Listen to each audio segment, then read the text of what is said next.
A baking afternoon here in the African sunshine.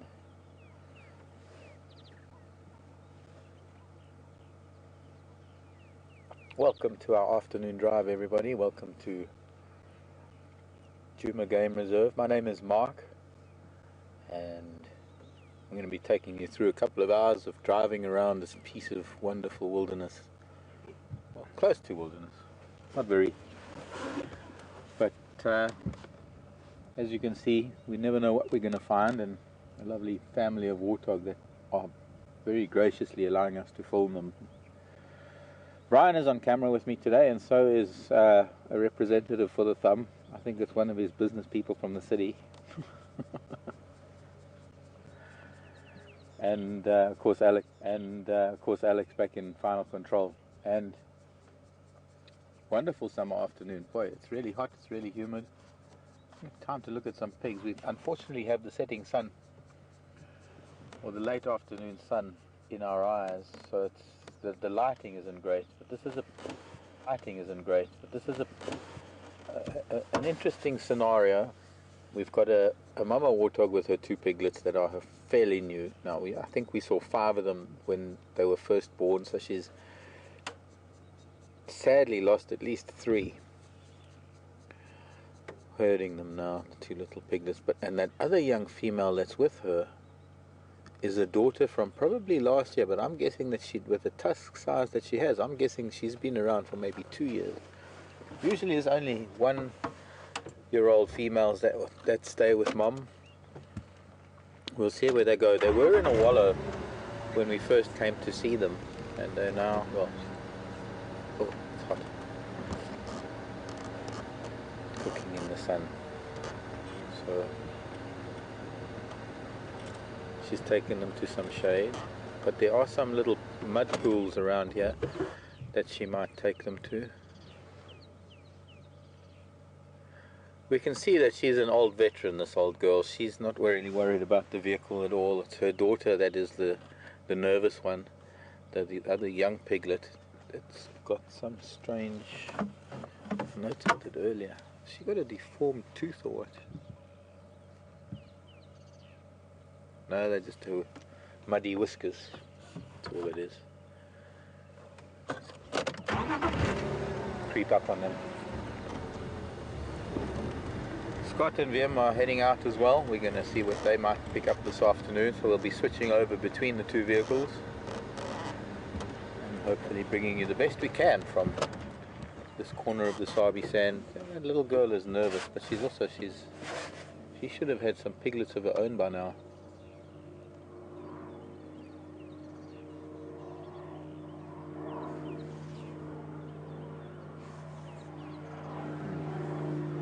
King air flying overhead. Or a 404.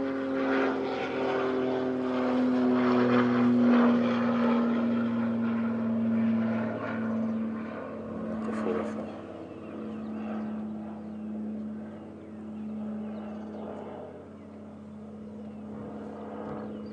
Little twin engine plane going from one side of the world to another. East to west, maybe out of Mozambique. Not likely out of Kruger though. There's someone up in the Timbavati that flies a twin like that. And this could be on a trajectory after they've taken off, because his airstrip is a north-south airstrip. Would be in a trajectory for him to turn around and start flying over this way. Heading west back to the city.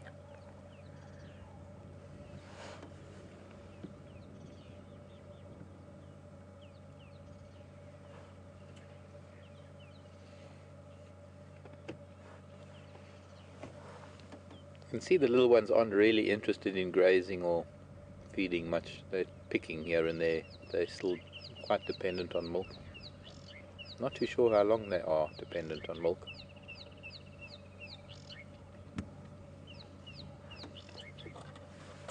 A few months at least, 3 or 4 months.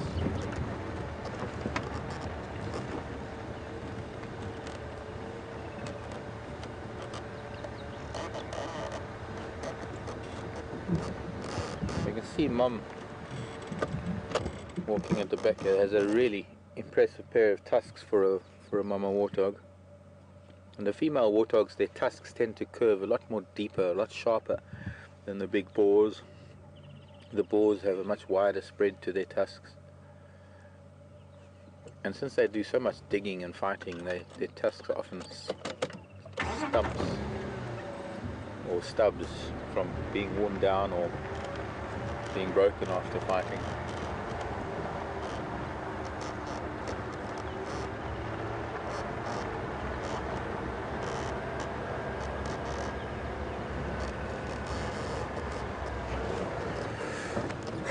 Today is super hot. Today's one of those days that I think it's the humidity that's increased.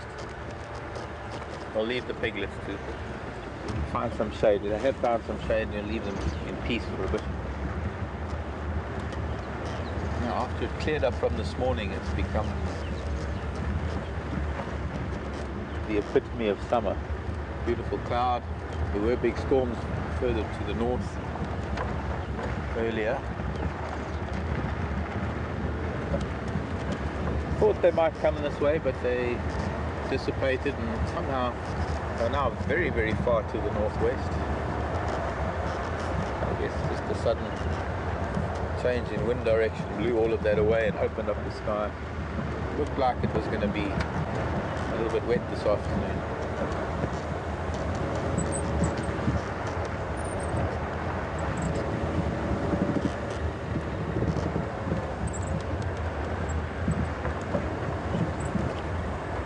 Okay.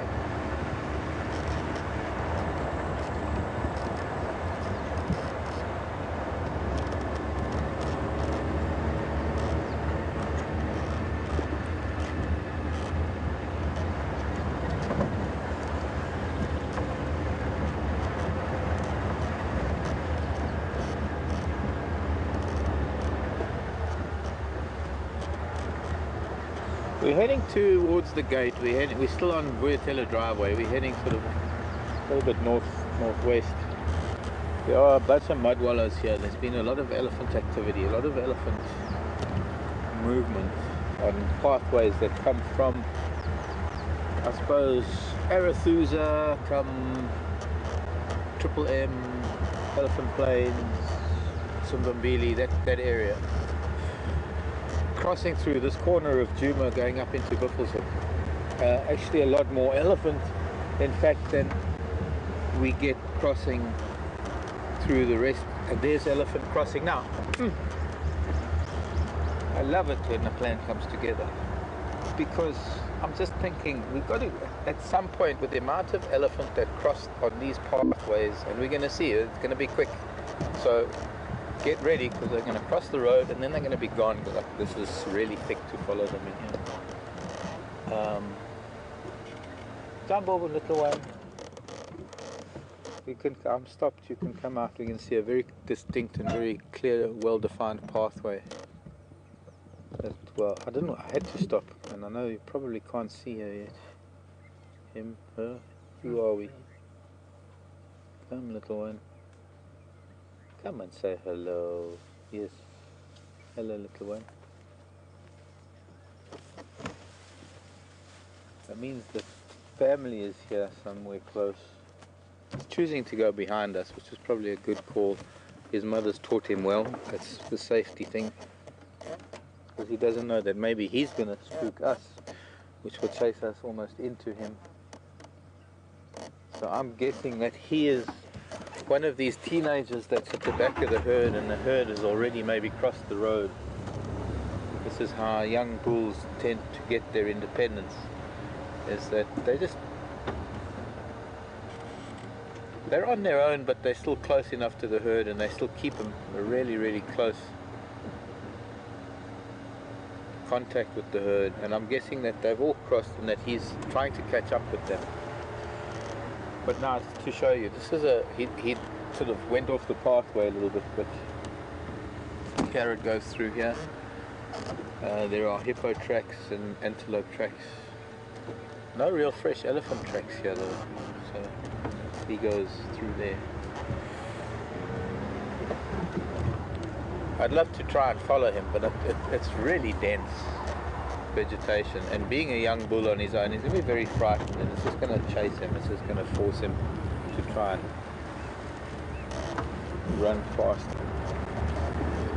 There are two options. I think we can maybe try and get down to this path and all of the others. There's another one, in fact, with some LA tracks on it. They're all leading, they're all narrowly angled towards each other, and they all end up, strangely enough, at a dam here on Buffelshoek. We can maybe touch on the boundary where we can see the dam. But first, I just want to have a look down the road to see if there are any big herds crossing Triple M. I said it was going to be quick because that's unfortunately how it goes at the moment. There's a bottleneck here that the elephants try and get through. To get through to Manyaleti, Manyaleti is actually a much more peaceful place for them than here, to a certain extent. Not entirely, but to a certain extent.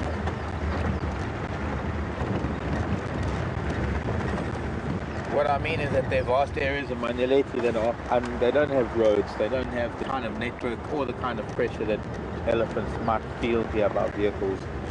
And en route into Kruger, it's almost like, I guess, not quite a sanctuary, but it's an area where they pretty much left alone. Not to say that they're not here in the Sabi Sand, because there are still areas here in the Sabi Sand where south roads or east-west roads in what we might term a block, and a block can be any shape and any size. Sometimes elephants can get lost in these blocks for days and not be seen by vehicles, because some of these blocks are very, very large. But there is some reason, and it would be nice to see a European roller that's landing conveniently in the sunlight for us, with a Red Bull flying behind it.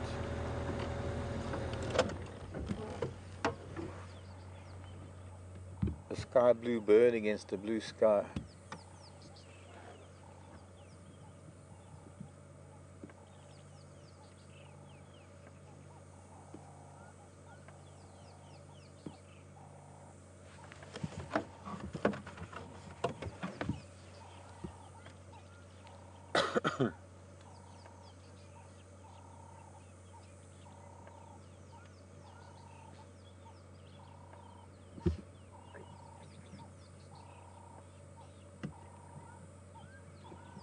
Something biting you. Yeah.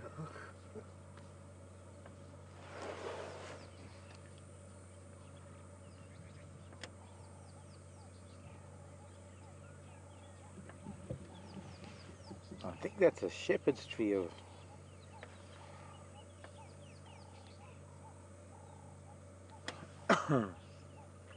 not really sure, but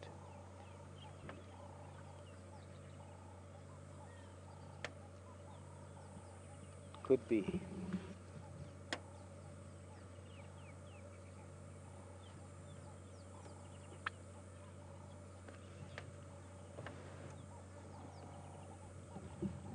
Maybe a Martinez. Not really sure. It's an interesting tree. There are actually some flowers starting to develop on some of the lower branches. I'm not recognizing, but are you looking at roller? Yeah. Every now and then just catch some of the color on his wings reflecting the light. Might look like just a pale blue, but it's actually quite shiny and luminous. Well, it's just really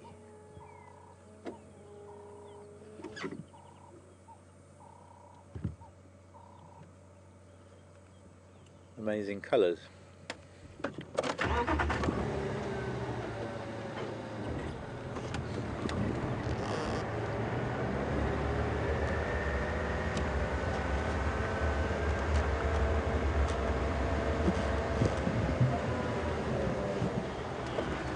Nothing really happening. Sydney's Dam.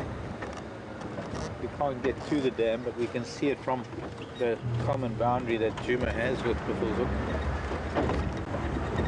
Hot afternoon equals elephant equals water. No, I suppose the anything is the equals. So it's hot afternoon plus elephants plus water equals swimming.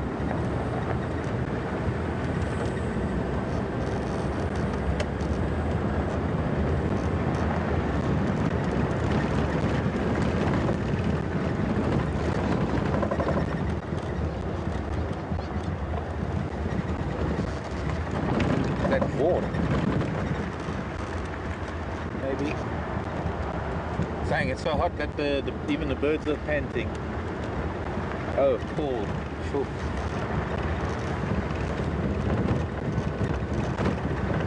I'm only getting about 3 out of 5 at the moment. But thanks, Paul. And Paul sent a tweet. It is one of those days when even the birds are panting, because it's the only way that birds can also help regulate their body temperature. Quite an important process for birds, maybe as much as it is for the dogs and cats, since they don't really have sweat glands like we do. Panting, the moisture in the mouth, that does help cool them down. It's remarkable how different animals actually have different methods of thermoregulation. I'm going to sneak past sort of HQ. This is the gate. We've got some of the border stuff going on here, but it's just a bit of a shortcut because I want to see what's happening with Ellie's.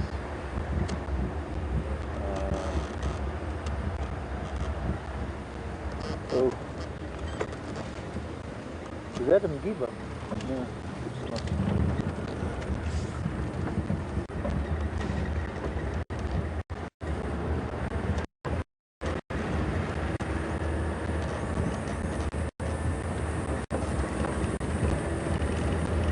Sorry, we backtracked a little bit.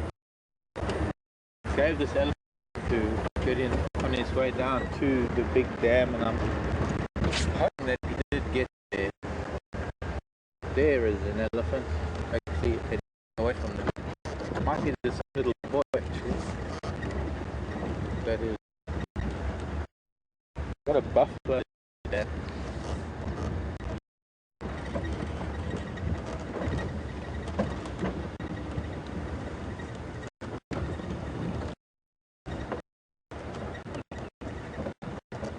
Maybe the whole herd is, maybe they're all going to be heading towards, yep, some there, so maybe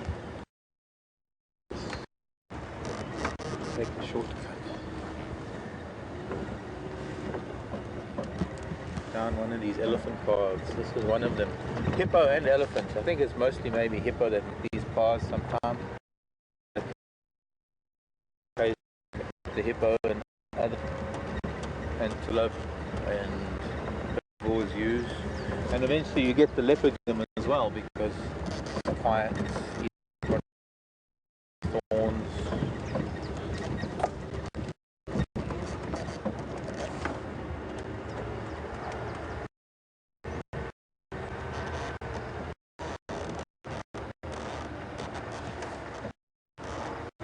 Going to cross the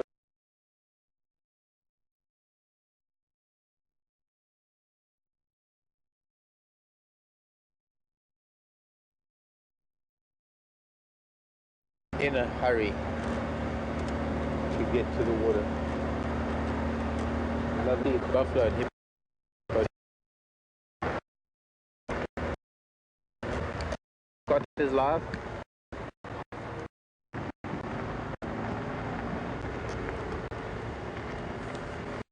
Okay, thanks. I knew we might lose you there just briefly, but I can't go on to. We're going to watch from a distance as he runs towards the water. This is a beautiful view.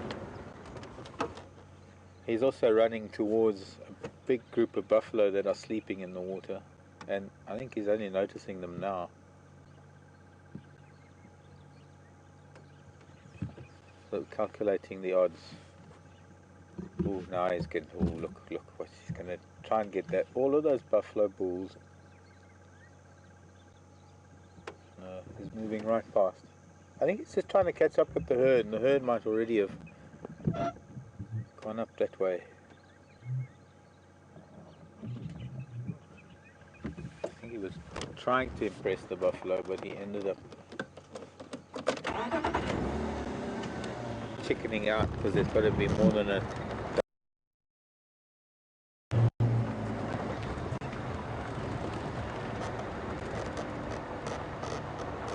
Oh, now he's still heading towards them.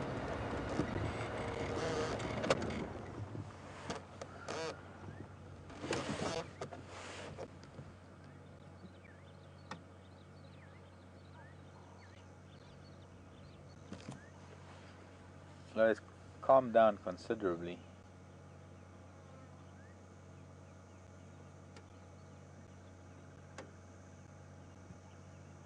Maybe not. Still running a bit.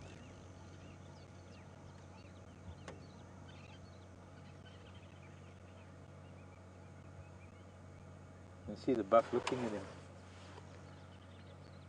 So, Yeah. they're not too bothered. No. They got numbers.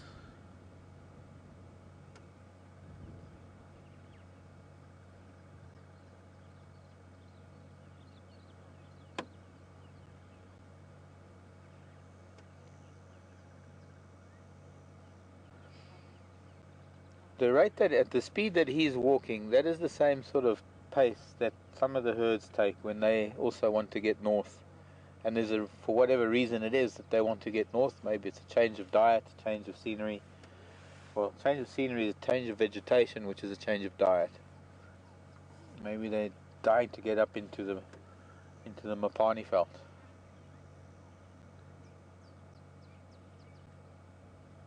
But you can see that he's covered an enormous amount of ground. He must have covered at least a mile maybe since we first saw him. And although it's not really that fast because they can move a lot faster, he's not really running. He's just occasionally walking fast.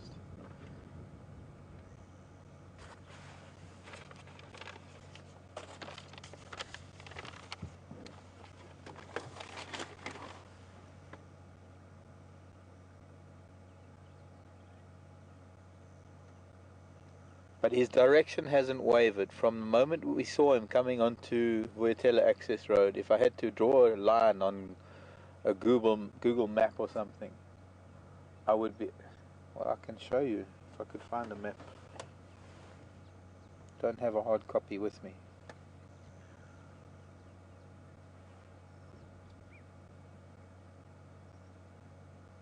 He's on a beeline. He's heading straight for something. And my guess is it's his family, his mom and sisters and brothers. And he lagged a little bit too far behind and now he's trying to catch up. Didn't even stop at the dam, not even for a drink.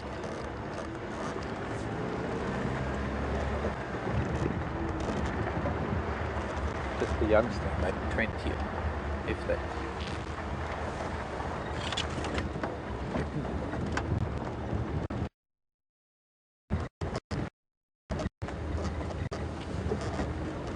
Wow, what a way to start an afternoon. Wow, what a way to start an afternoon. A lot of people sometimes ask the question, where have all the elephants gone? And they want to remind you of a moment. Well, sometimes they just have to be somewhere else. And they have a time limit to get there. They can be in a hurry sometimes, and that can cause an early evacuation of the area.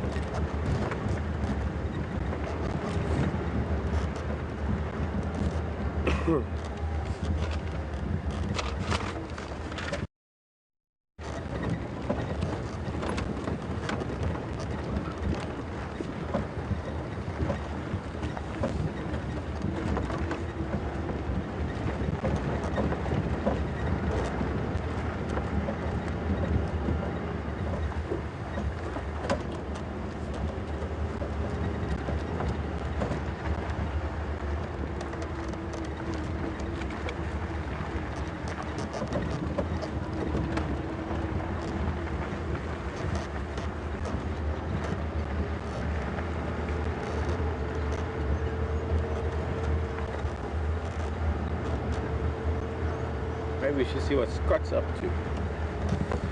Scott and Liam. No, they were somewhere behind us. I think they were heading up towards Biffles of, if I'm not mistaken, Biffles of Cutline and Biffles of Dam, which is why we're heading further to the south. We're going to leave them in the west, or rather, sorry, in the north, going northeast. But we're from the west that we're in now. We're hopefully going to mostly concentrate on going sideways to the sun rather than going into it, so we can make the most of the afternoon light. Can't always do it this way.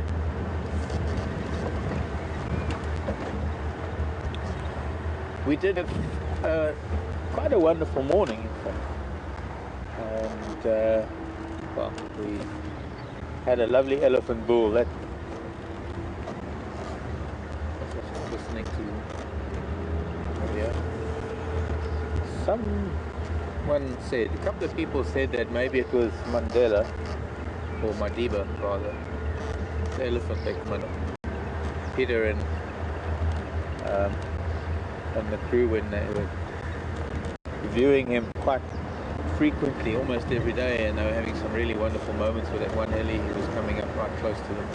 It might have been the same one. I didn't really get to see him much because I started a couple of days later after Peter and Hayden, and I think he had moved on by then. There might have been one or two moments that I met him, but I've got to compare photos now, because he didn't necessarily behave the same way to me as he did with Peter. If anything, he seems to have become quite accustomed to Peter,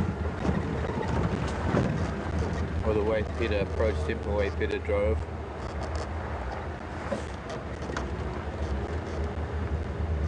Might be the same vehicles, but we do drive them differently, so there is a different noise that comes out of them. The elephants have to get used to that, because to them it tells them everything about our intent.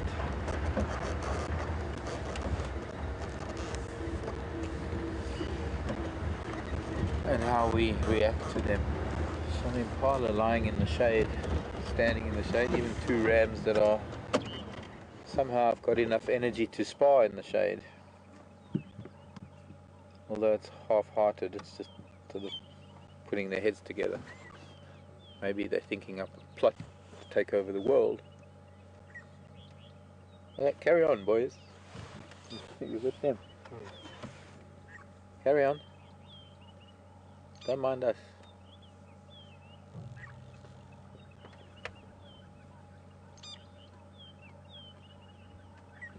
They're probably thinking, what are these humans doing out there in the hot sun on a hot sunny afternoon in summer? Don't they know that you can stand under a tree and have some shade and it'll be cooler than sitting out in the sun? So they probably think we're crazy and rather idiotic.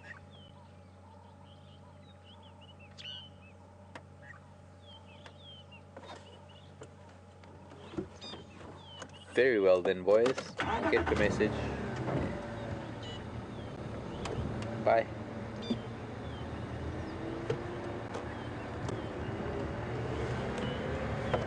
Everything's in the shade this afternoon.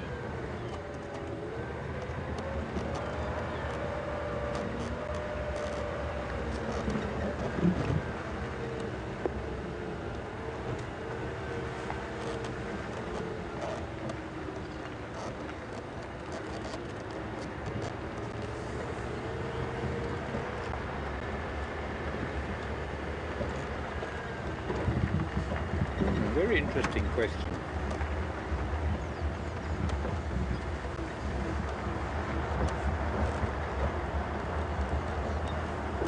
Okay, I was eating a rusk, just taking a quick bite, a little bit peckish. I've got to be careful that I take a bite of my rusk and not a bite of this. Okay, I still want to talk to you about, I had it this morning and I want to show you something about it shortly. Right now we need to find something maybe related to it.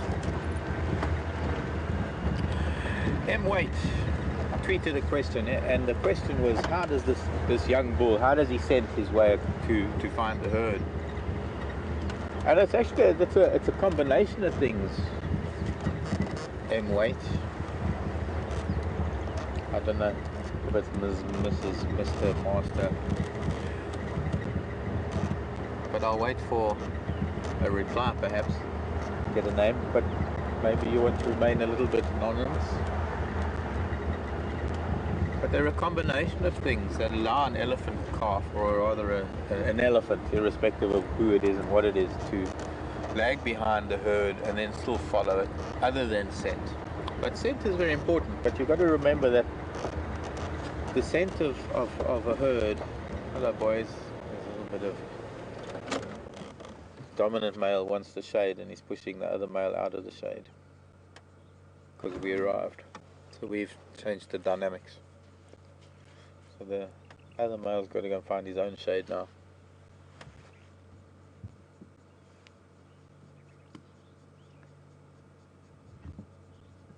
So we're gonna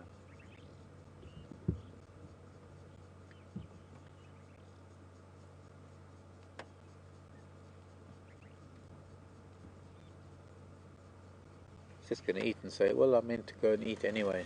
Didn't really need the shade.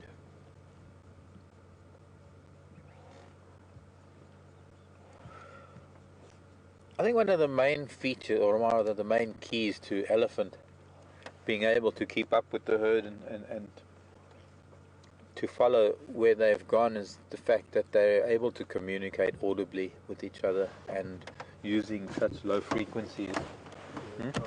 The eagle. Okay, follow the eagle for me.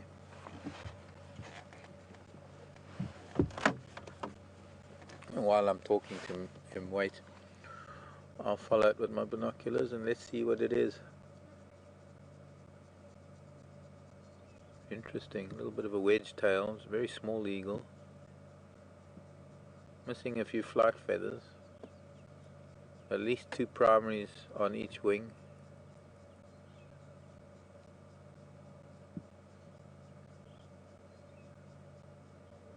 That's probably, or maybe only 1, but that's probably from striking at its prey and actually damaging the primary so badly that they had to be rejected, and the new ones will be growing. It's not a Wahlberg's, it's a little bit bigger than a Wahlberg's. It's not a brown snake, it's not any of the snake eagles. It does have quite a straight tail when it's not turning.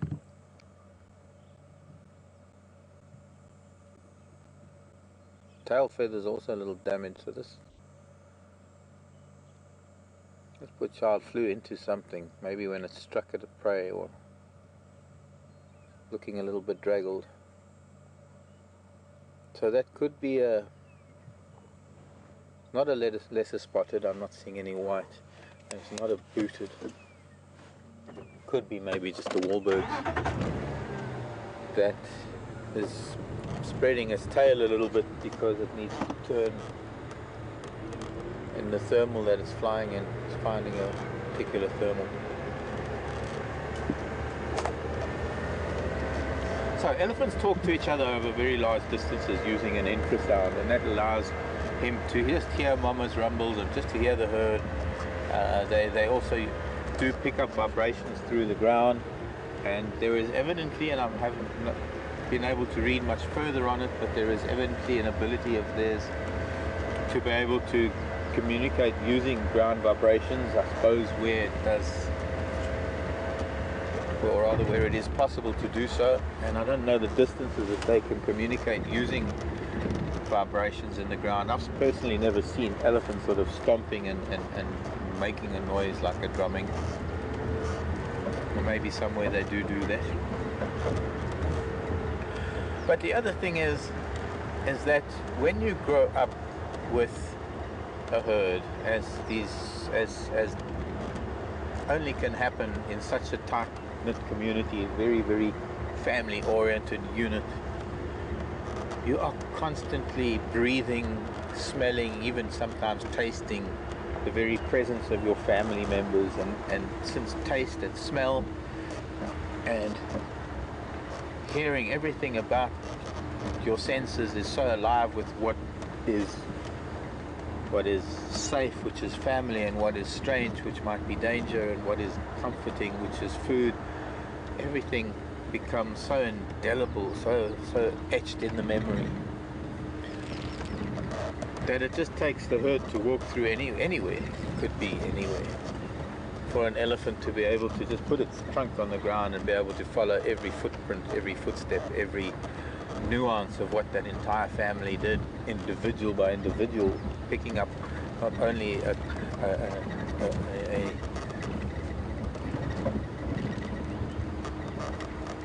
I suppose a homogeneous sort of scent, but more like a combination of all the different scents from all the different individuals in the herd.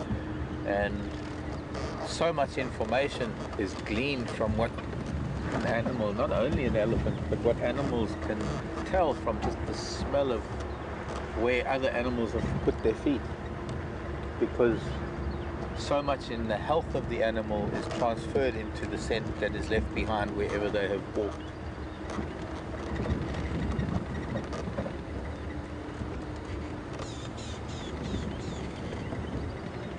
The little redback shrike has caught something in this wattle. Oh, she's gone. Oh, Mike in Atlanta. That's better, I prefer. Hello, Mike. Sorry to call you M-Wait.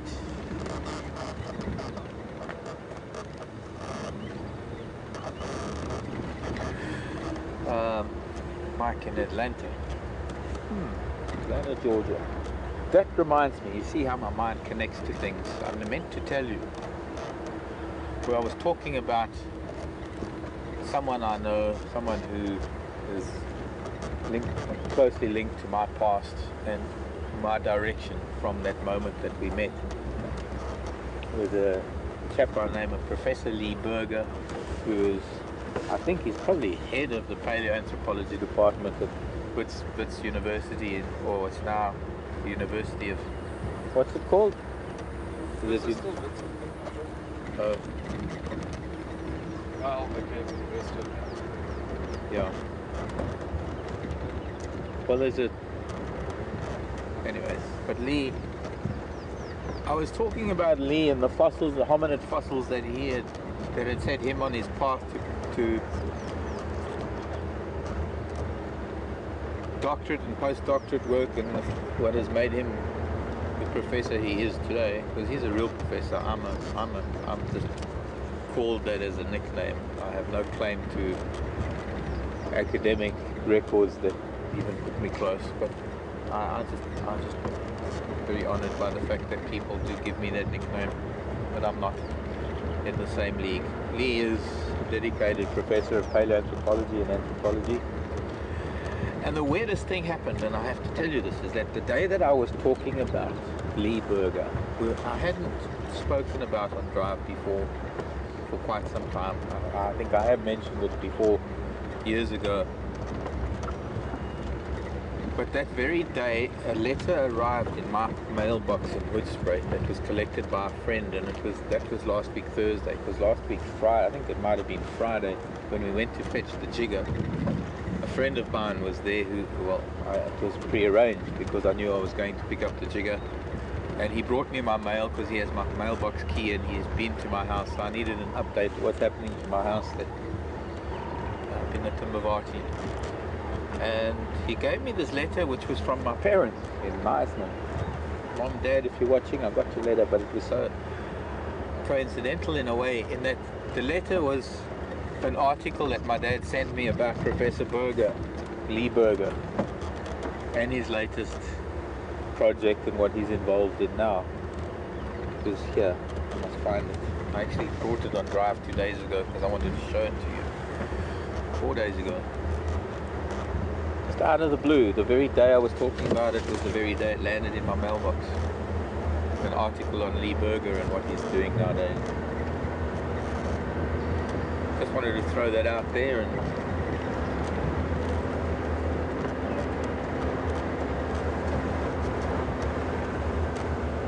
the gee whiz moment. So that was just all brought about because Lee came, I think he came from Atlanta, Georgia. I think he was from the university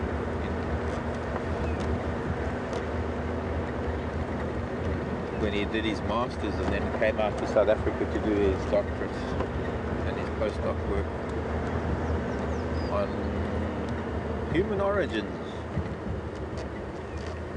And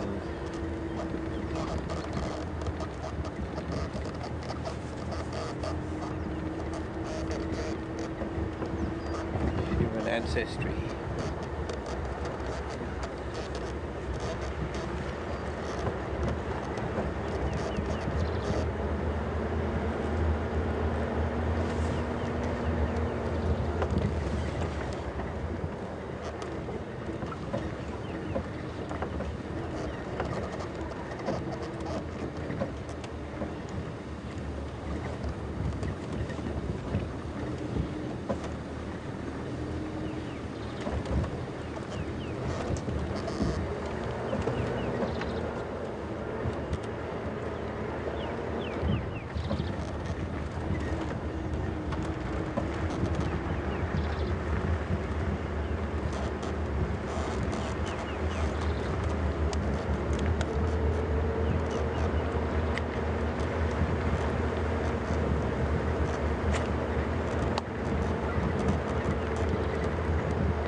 Valerie. Hello Valerie. Thanks for your email. Valerie was asking if a young bull like that gets out of hearing range of the rest of the herd, or will they come looking for him? Well, not of that age. At that age, he's probably, they might have even left him behind on purpose. Excuse me, doves. Doves. Thank you. They might have sneaked off while he was napping, because he's kind of that age that he should be actually joining up with bulls, not following the herd.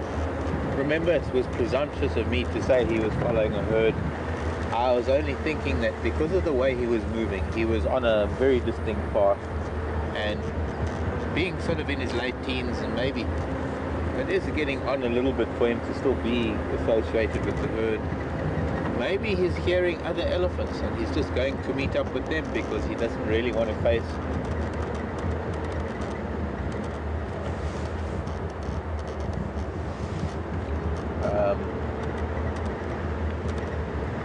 could be any number of explanations why he was in such a rush to head in such a straight line on such a pathway. But my guess and my understanding of how they behave, and my understanding is that maybe it was because he was trying to catch up with the herd, or maybe it might be a bachelor group. It might be that he's actually been in contact with another elephant, and finally he's actually, having made contact with another bull, he's heading to join another, maybe older bull, because this is the time when he's finally actually letting go of the herd. Looks like a couple of dwarf mongoose resting up in the shade. 3, not a couple, 3 at least. Let's see if we can creep up on them. Oh, off they go. But you know what? I think another one dashing across the road.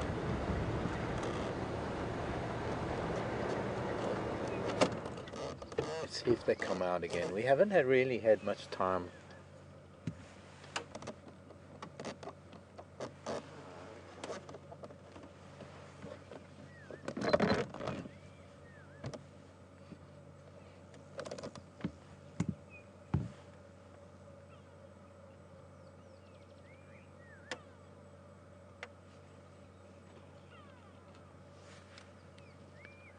There's another one about to cross the road.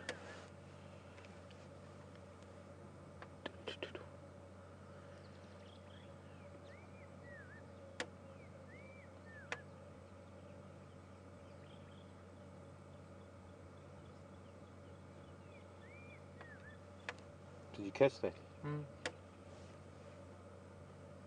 Here they come. I'm creeping out again.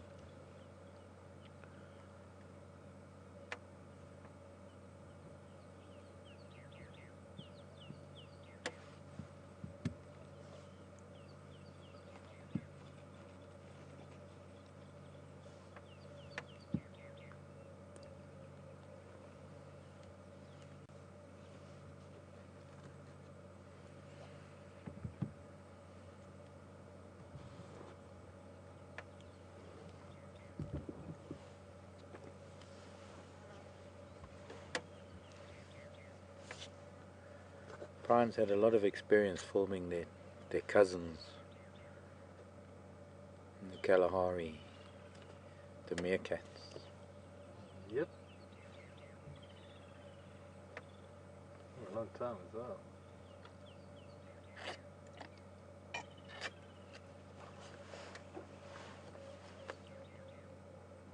How long? That was 11 months. 11 months in the red sand.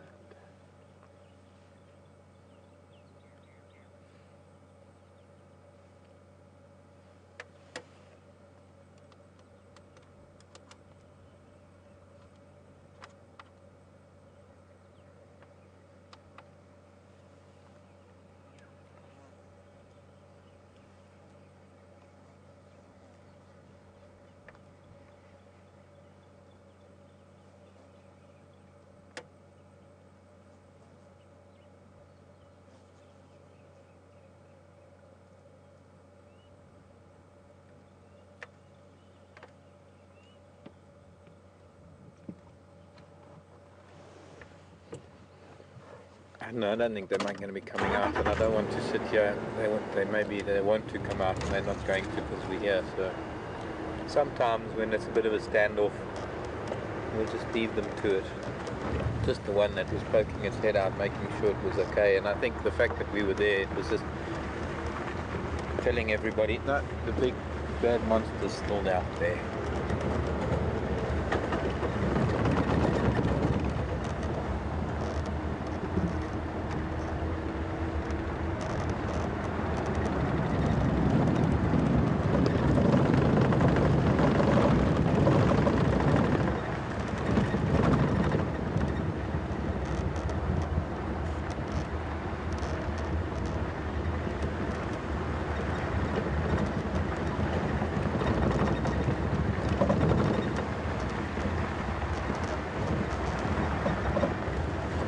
Might actually lose us now, going into a bit of a dip.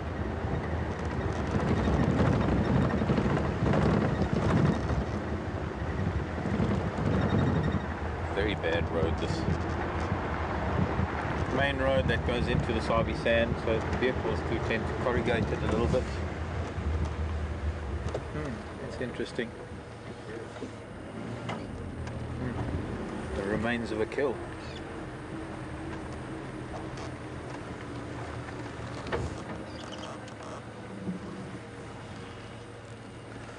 Maybe it's a bit too gross for. It's the remains of a monitor lizard kill. Something's been, and it's normally an eagle that would do something like this. This looks like the likelihood of rather the work of a martial eagle or maybe a tawny.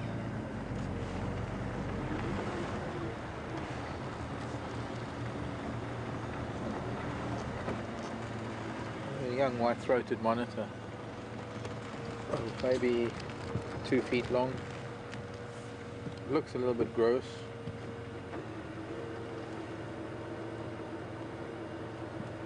Got a bunch of flies. There's even a dung beetle, which is acting as a carcass beetle, I guess.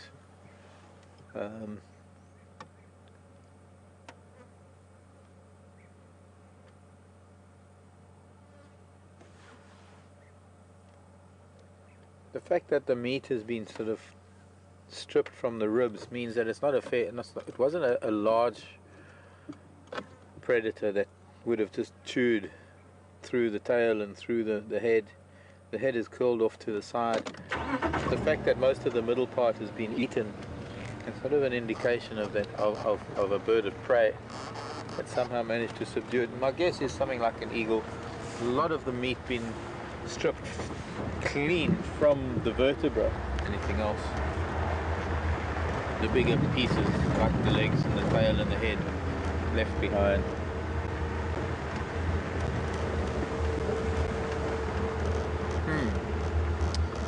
Not a common sight.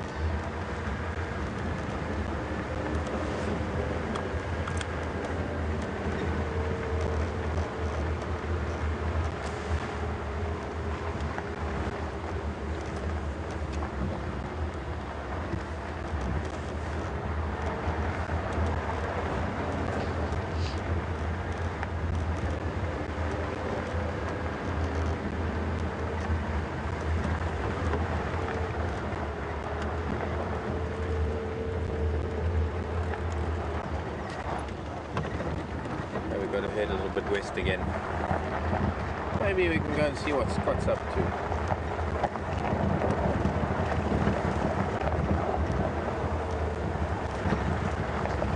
Just while we've got the sun in our eyes, we're going to go and see if we can find any of our things from this morning. So, handing over to Scott. We'll see you shortly, everyone.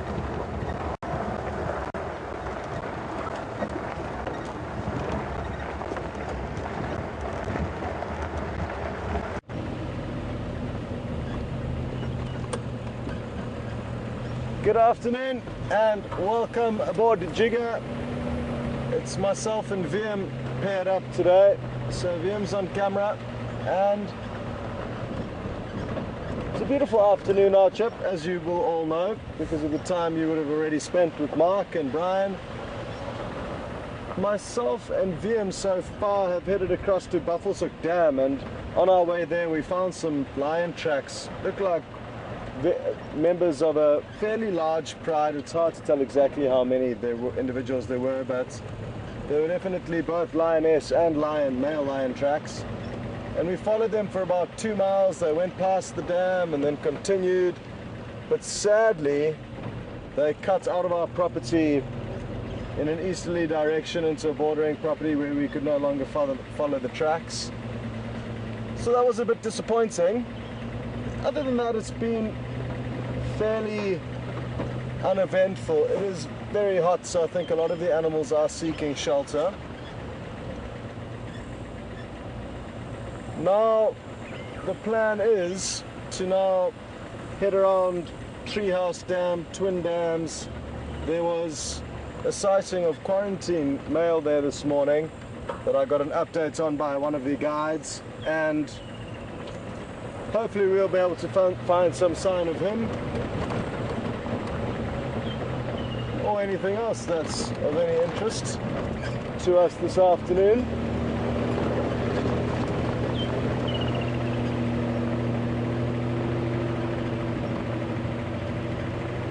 We're just approaching Twin Dams now, and from Twin Dams we'll weave our way along towards Treehouse Dam. He was seen kind of between the two dams this morning, and when they left him he wasn't heading in any specific direction. He was kind of just milling about, so that they are not sure where he may have headed, but at least we know where he was last seen, and we'll snoop around and maybe we'll get a little bit lucky, as we have been really over the last few weeks. We've been so lucky with the game viewing, which is wonderful. It certainly takes a lot of pressure off all of us when the animals are playing along for us.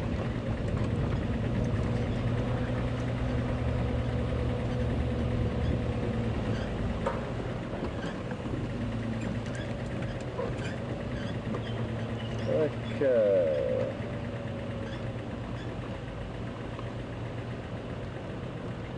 Doesn't seem to be any visitors at Twin Dams this afternoon. There used to be a herd of buffalo bulls that would spend a lot of time here, but they've obviously found another pond for the time being.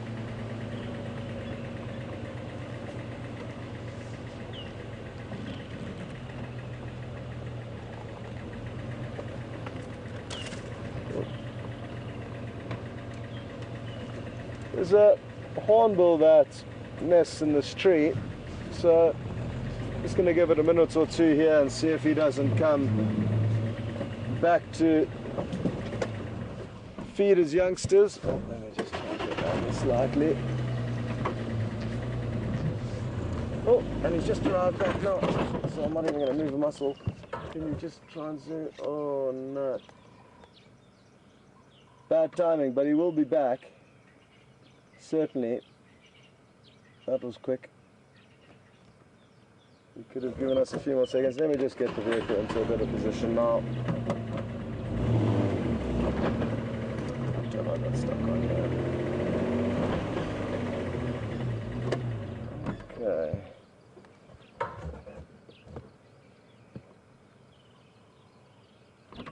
So it's a red-billed hornbill that we've been watching over the just over the last week, every time I come by, we stop off and give it a few minutes, and he is a very successful hunter, so thankfully we don't have to wait too long before we see him come back to deposit small little parcels of food for his family that is currently being raised within that cavity of this beautiful leadwood tree.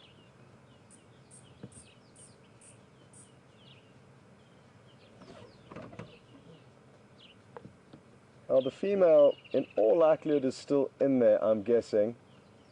There will come a point in time where she breaks out of that cavity, that she would have completely enclosed herself within the cavity using her excrement. That way they're in a very safe position where very few animals can get into. But once she has spent some time incubating the chicks and raising them for their first about 10 days of life, she will also need to break out and aid the male in continuing to feed both herself and the little chicks growing up inside. Hard to believe that there's a family being raised in that crack of the tree. You would never think, if you just drove past, that anything would be in there. But thankfully one afternoon when we came out, we were just doing an exploratory drive. It had been a rainy bit of a rainy patch, and the morning drive we couldn't do due to rain, so we shot out in the middle of the day to come and try and get some intelligence on what the animals had been doing, and VM, Brian and myself stumbled upon this. You can actually, I think, see a little piece of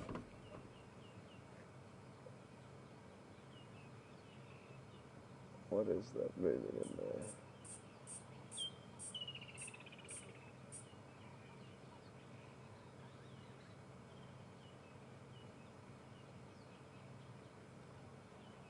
I can see a tiny bit of movement in the little gap of that tree, but I'm guessing it's just the end of the female's bill. I can see a little bit of red on it, so it's in all likelihood just a tiny little piece of a beak, but on the screen you cannot pick that up, sadly. Possibly just a slightly different angle to where I'm seated.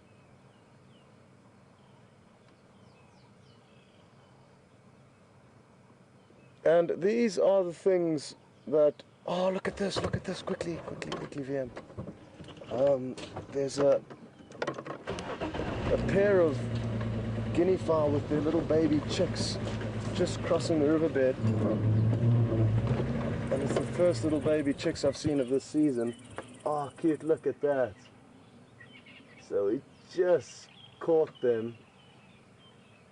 And as the adults were walking across, just before we could show you the shot, all the chicks were literally walking directly underneath them. That way being well hidden from any potential predators that could see them as they were doing that crossing, where they would have been very vulnerable. Those chicks, as soon as they get into the grass like they're in now, they will disappear with incredibly good cryptic camouflage. You will not be able to find them. So that is why they would have been walking underneath their parents as they crossed the riverbed. That was cool. That was the first baby guinea fowl that I've seen this season.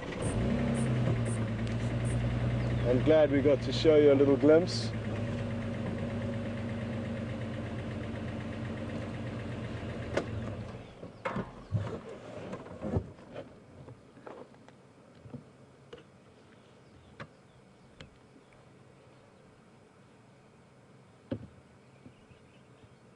Just got a question through from Mike in Connecticut asking whether the hornbills have any predators when they're in the nest, and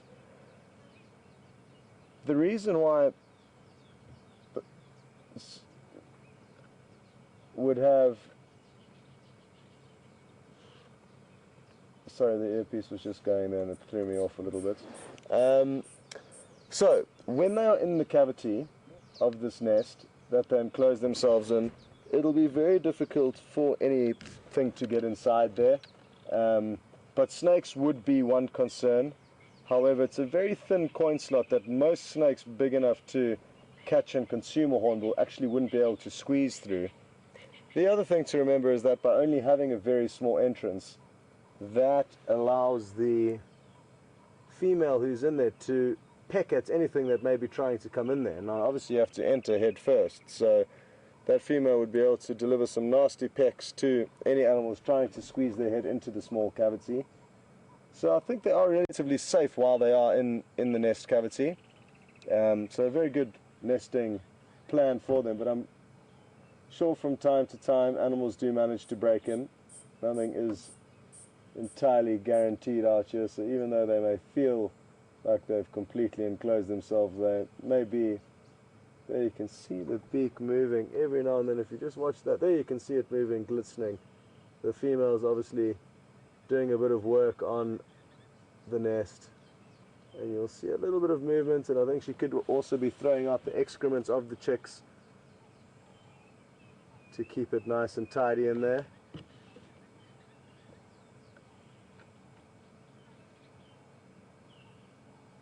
But yeah, very good question, and I'd be very interested to know whether how often animals do manage to get into these cavities. I personally have never seen it, and I've spent a fair amount of time actually looking at these holes in the tree that we're looking at now. I quite enjoy following birds' nests, and by spending enough time here, hopefully we will see and be able to notice when the chicks fledge, but are still kind of constrained to this tree where they'll flap about for a few hours or a day or two before taking their first flight. So I wonder where the male is, because he's been gone a while, unless he snuck back in while we had our heads turned at the helmeted guinea fowl and their little chicks. He's possibly having a tough time hunting, or maybe it's simply the heat that's causing him to take little breaks between hunting.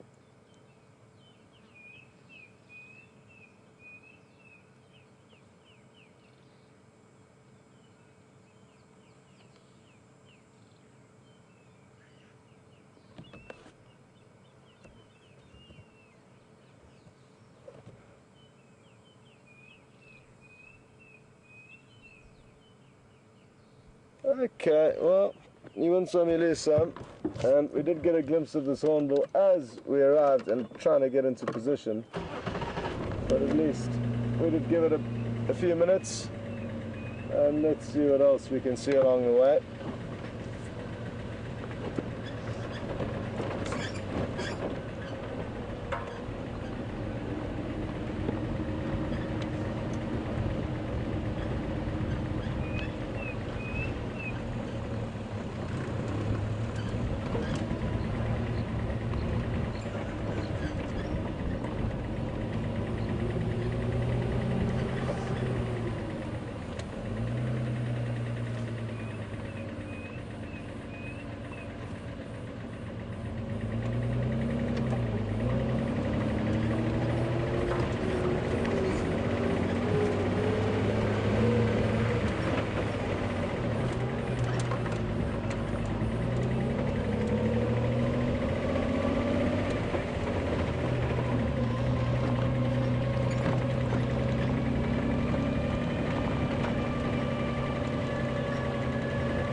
It really is a welcome relief driving through these shady areas, because in the sun it is cooking.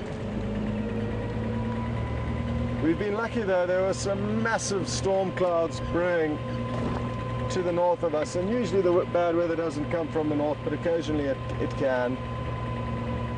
And yeah, like I say, there was some massive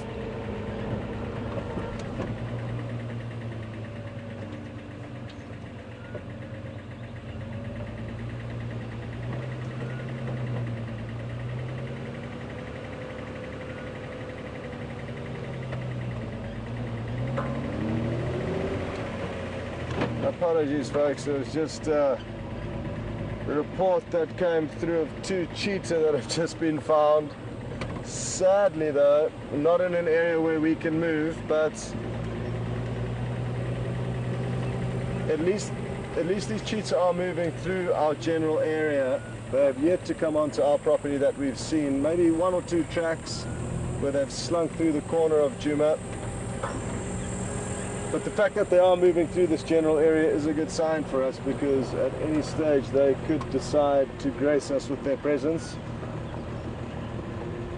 Something that I'm hoping will happen sooner rather than later.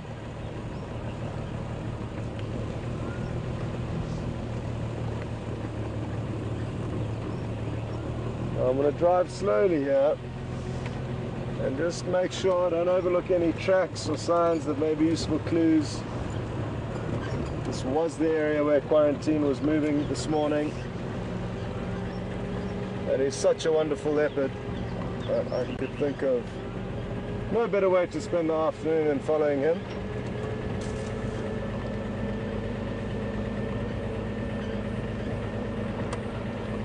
It really is phenomenal how different him and his brother are in terms of their personalities and attitudes towards the vehicles and humans.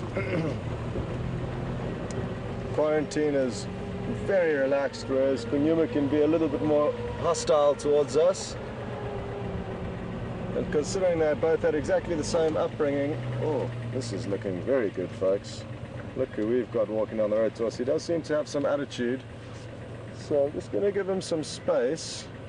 He is swaggering down this hill towards us like he is and must. He's a beautiful big bull. Let's see what happens here. Again, if you don't mind just turning on that video camera behind you, if you do have a second, but you probably don't. Okay, well he's not in must, but he is, well actually he is, but not full blown. I can see a little bit of moisture between those back legs, but I'm not sure if that is from a recent bath. Either way, he is excited about something, but thankfully has calmed down for the time being. Beautiful. Well, that was a very pleasant surprise that I really wasn't expecting. I'm not sure how well you could see him, his head wagging from side to side as he came down the road towards us, but it looked like he may give us some attitude. Thankfully though he hasn't. I've now established that the water that we can see, or the kind of dark patches on his back legs, aren't an indication of must. There's little patches all over his body that are still a little bit moist from obviously a recent bathing. You can even see some of that moisture still on his head. And what I'm hoping is that he'll continue to feed down towards us and give us a very nice close view.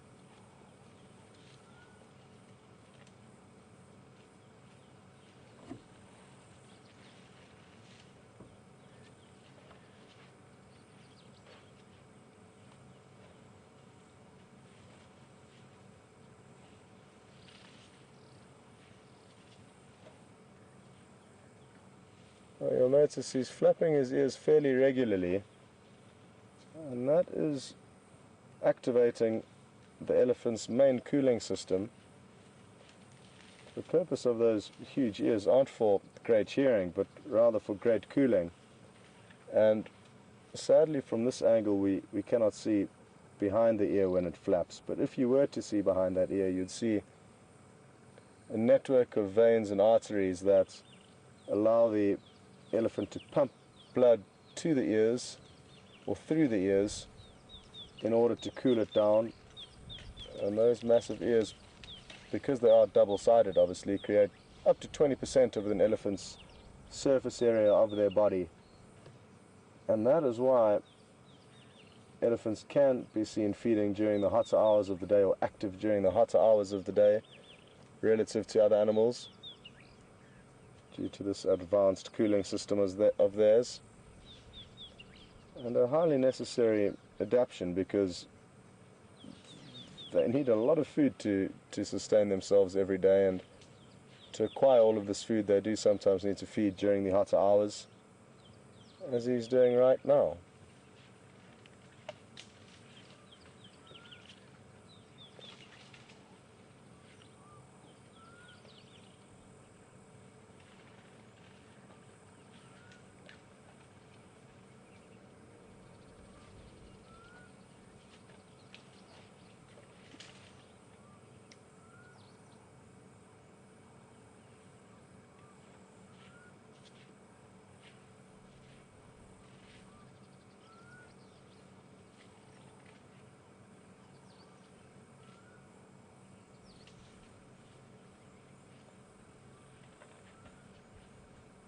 Where is he going to disappear to now? Sadly, due to the nature of the vegetation around us, we are not going to be able to reposition very easily. But let's give him a moment or two. I don't think he'll be able to head too far down in the direction he's facing, because there's quite a steep riverbed down to his left. So I'm guessing he may well back out.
Yours confirm that animal is heading up the drainage line that comes out at Twin Dams?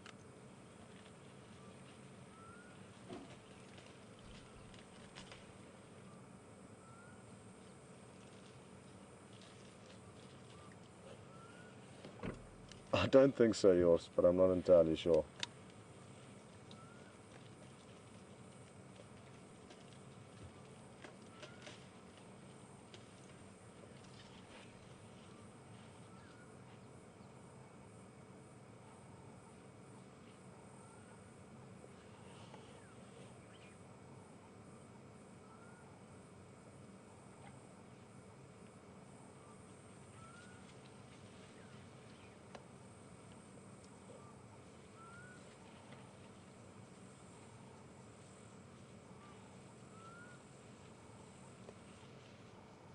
Yeah, affirmative. Thanks very much, yours.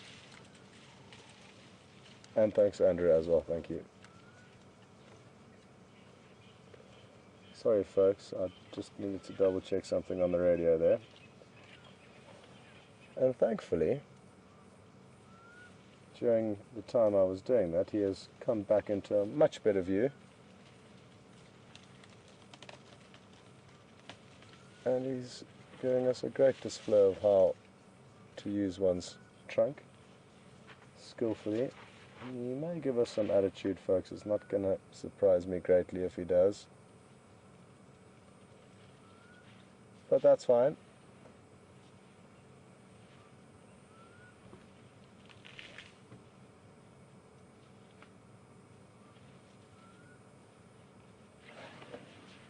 My only very slight concern is that he does have a little bit of a downhill run up towards us. It would be more favorable for us to be slightly above him, because they are often less inclined to charge uphill, whereas downhill it can kind of almost naturally just unfold. But as he does continue to feed past us, he probably will just shake his head from side to side once or twice, give us a great view, and then continue on his way without any harm to us or himself.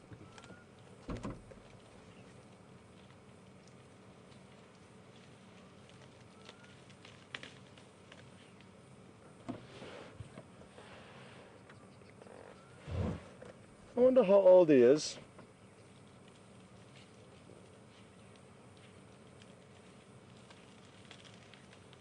Go ahead with the question, Alex.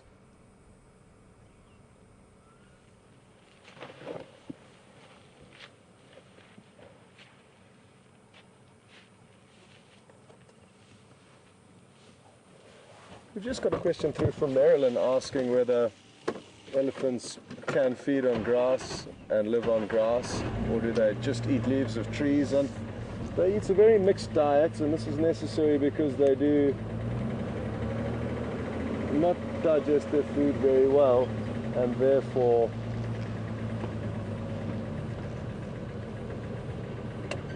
need a wide variety of different food sorts to be able to get their recommended daily allowance.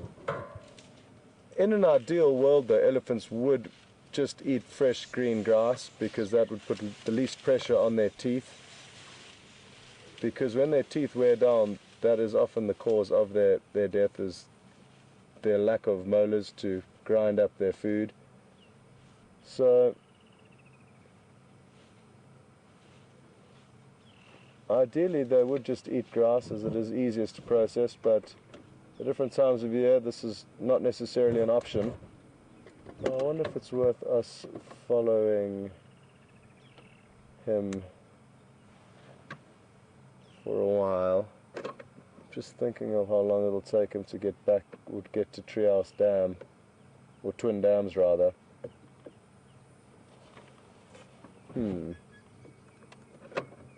What to do? Let's follow him for a while. It's still very hot, and I don't think we're gonna find a better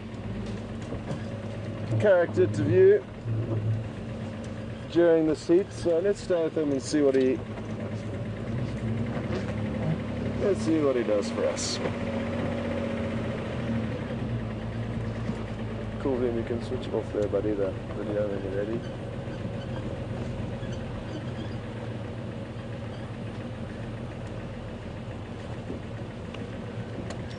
That was really wonderful, that big head shake he gave us before he passed by. And I hope you enjoyed that, because it is a great show of their size and power when they flap those big ears, especially in perfect sunlight like he did, and we could see all the dust flying off.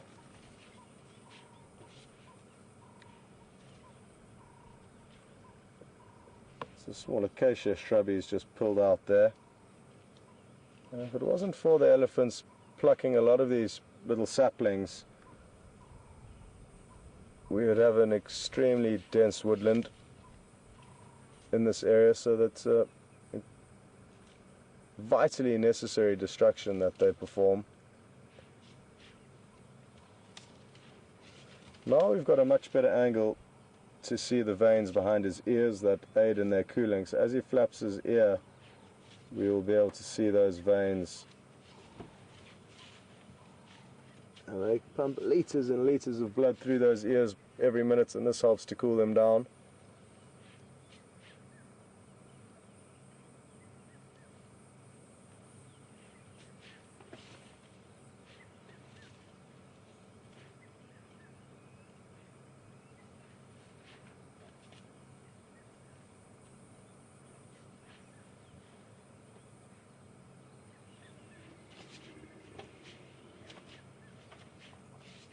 I hope you could pick up that low rumbling,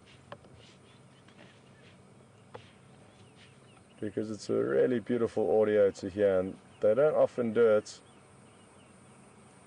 and it's just a low rumbling kind of sound. That sounds very prehistoric. You can imagine the noise coming from a dinosaur.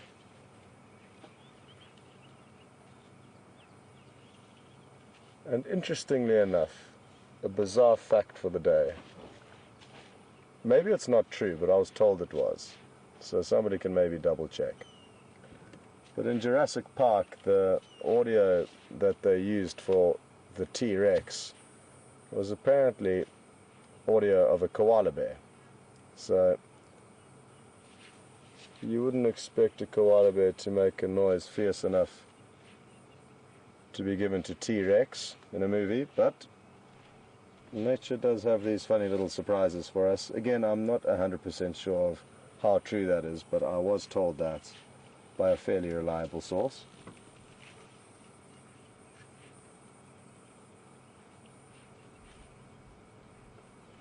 Well, I'm glad we've got this back angle because, as we have been discussing, the cooling devices. Thanks, Alex. Alex is going to double check that for me, but we can again see some great angles of that network of veins and arteries through their ears. And also, interestingly enough, that extra flap of skin that dangles down from the top, that also makes the fact that 20% of their surface area of their body is made up by their ears. A fact that is hard to believe when you first hear it, but those extra flaps will, I'm sure, add on, making that a more realistic fact to process. And interestingly, we've got what is a little starling that's performing the role that usually the fork-tailed drongo does. And just in front of it at the moment there's a beautiful blue starling. I'm not sure whether it's the greater blue-eared or the glossy. They look very similar. But it's also doing what the drongo does on a more common basis, and that's hoping that by hanging around this elephant, the elephant's going to chase up little insects that it can then catch. Well done, Wiem. But sadly, the starling has landed in a tricky spot, but let's see if it doesn't fly into an opening. They're really, really beautiful birds, especially if the sunlight catches them at the right angle.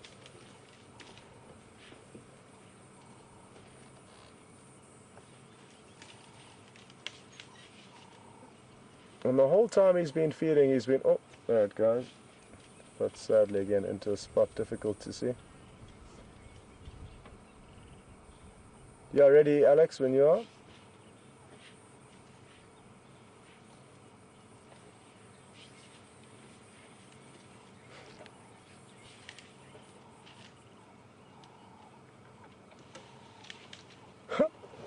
Well, Alex has just told me that apparently the T-Rex roaring, oh, there's the starling, beautiful in the sunlight. It is a bit obscured, but you can see that incredible iridescence. So now Alex has told me that one of the vocalizations, look at that, well done, Wiem, with the elephants in the background. That's so beautiful. I hope somebody managed to get a screenshot of that, because that is awesome. Well done, Wiem. So the audio made by T-Rex in Jurassic Park at one stage was that of a baby elephant. So there we go. Possibly koala bear was used for another dinosaur in the movie that I'm getting confused with, but I'm convinced a koala bear was used for one of them at least.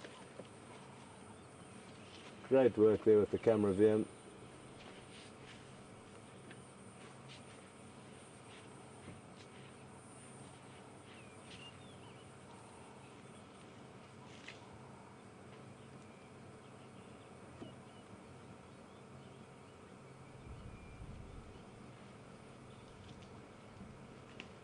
Okay.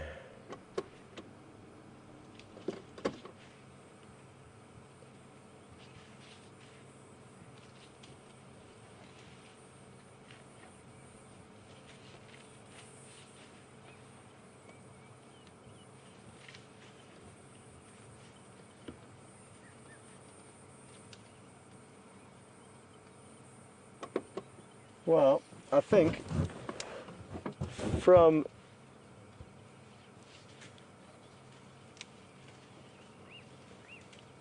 okay, so Alex has also confirmed that the koala bear was used for sound effects for, I think it was T-Rex, but definitely the sound effects of a koala bear were used in Jurassic Park, as well as a baby elephant. So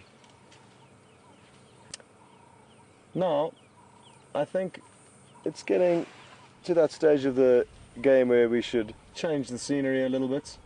As much as we have been enjoying the views of this elephant bull, I think we should head on our mission. And I was hoping if we carry on moving quickly towards Twin Dams, it may be useful for us to hang around him, but because it would have been great to see him drinking or mud bathing. But it'll be a while before he gets there, if he does ever get there. So we shall continue and see what else we can find.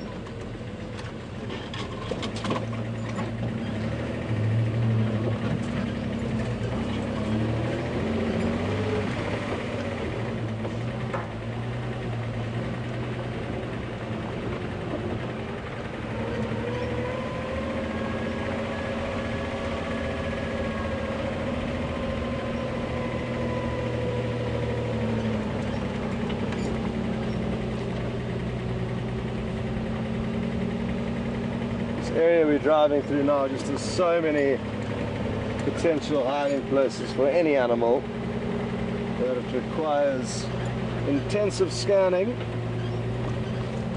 to try and optimize our chances of finding something.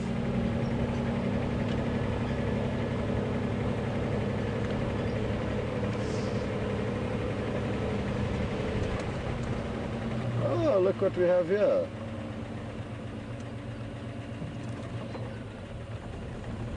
Now, whoever guesses the owner of this little bundle of goods in the road here will not get a huge prize, but you will get some credit for telling me who it is. I'm sure most of you have guessed that this is in fact the elephant that we have just been watching, droppings.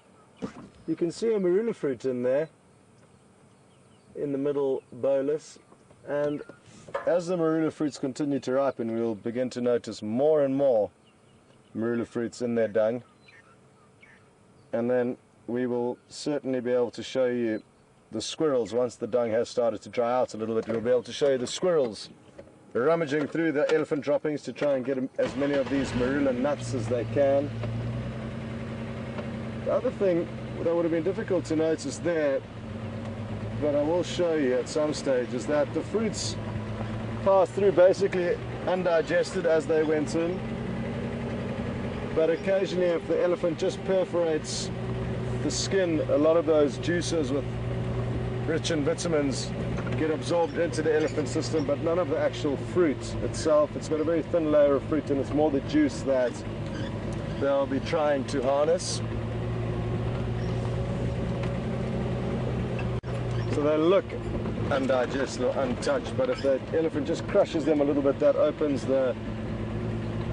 up the skin and then allows the elephants to absorb the very, very high vitamin C content that these marula fruits have.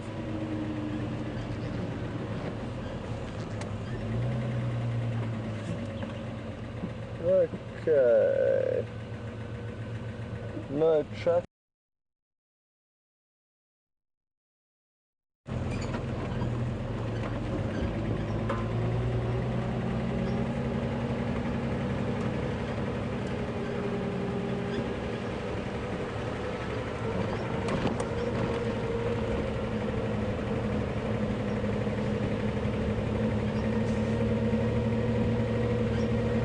Most times we see quarantinis in a hungry condition, so it is forcing them to move a lot in search of food, which is great for viewing purposes if you manage to find them, but if you can't find them, then obviously that's not so useful for us.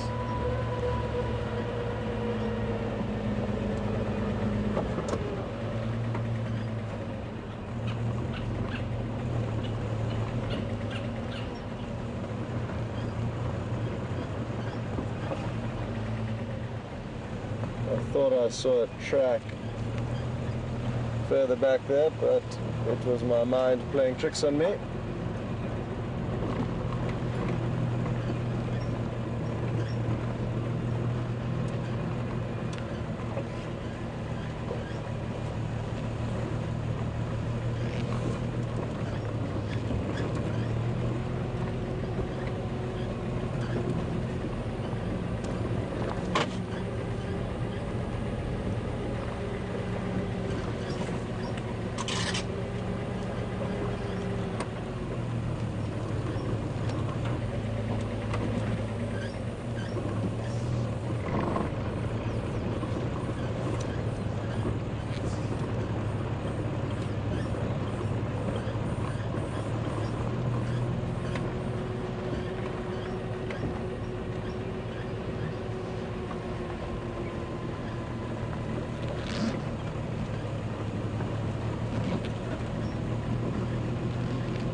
Copy, thank you, Alex. Could you give me a little bit more information than that, please?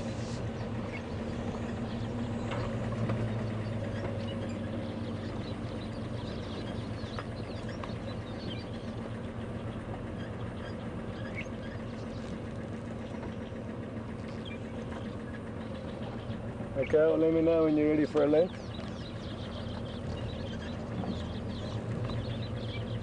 So there's just one buffalo, or two rather, sitting here in Treehouse Dam.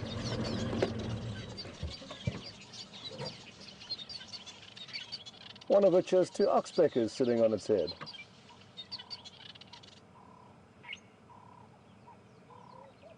They've got their little own island paradise. Oh, there's a third one coming to join. Beautiful.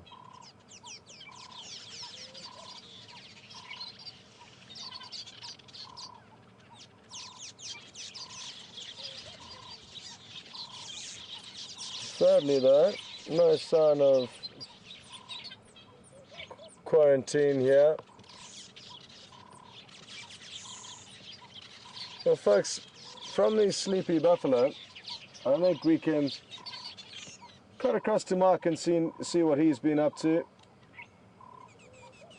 He's also doing a great job here showing you the progress of the village weavers and the nests they've been building. But why don't you go across to Mark and see what he's up to, and that way it'll give VM and myself a chance to look around and see if we can find any sign of quarantine in this area. So we'll see you later.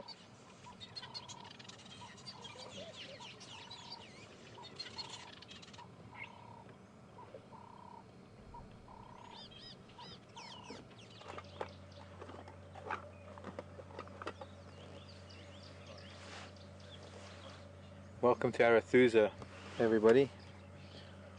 Welcome to a lovely summer afternoon. Arathusa Private Game Lodge. Arathusa Safari Lodge, actually. And we're on a section of the area that is far further west than we've ever been able to be in the past. And we're sitting with a very important leopard. Getting the nods. It's a hot afternoon. She's been quite active with the presence of a hyena. Her name is Shadow, and she is one of the first two cubs of Karula. When Karula was just over 2.5 years old, she was raising this girl Shadow and her sister, and whose name is Tandi, who lives much further east from where we are right now. And Shadow has a cub. She had two cubs.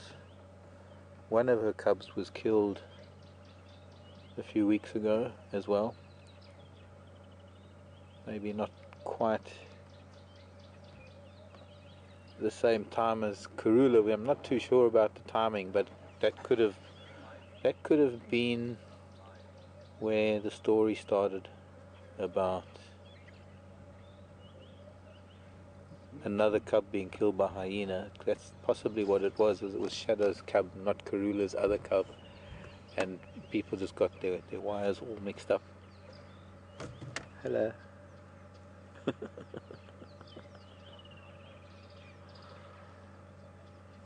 But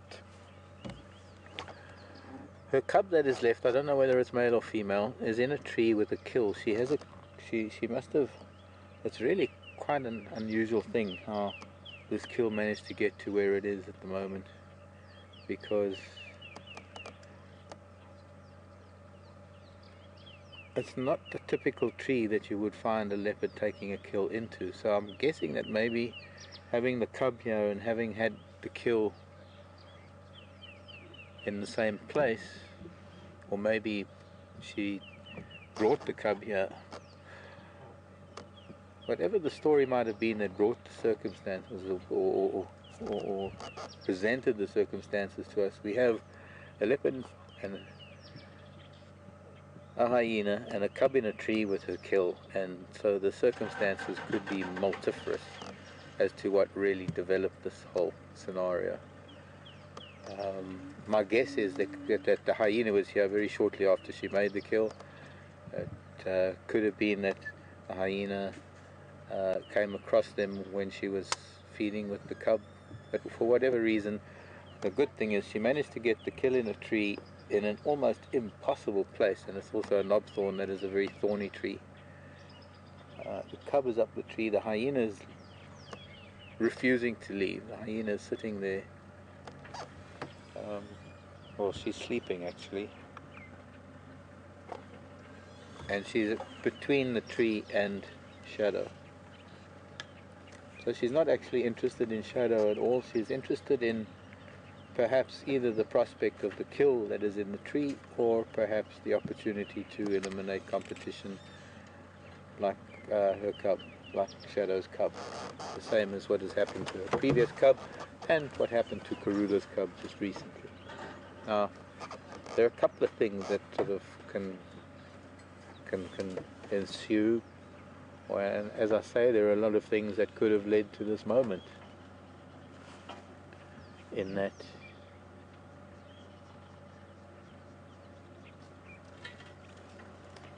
for some reason the hyena is not interested in her at all. There is a hyena here. It happened to be a place where the cub was, where she has a kill as well, and it's become a little bit of a stalemate situation because the hyena is not going anywhere. Quite often with predators, and especially predators that have cubs or youngsters, they will relinquish their kill. They would rather relinquish the kill than actually have a confrontation with another predator. Especially raising a calf, you can't afford to have a calf. What am I thinking of? I'm distracted a little bit because I'm trying to watch what this vehicle is doing.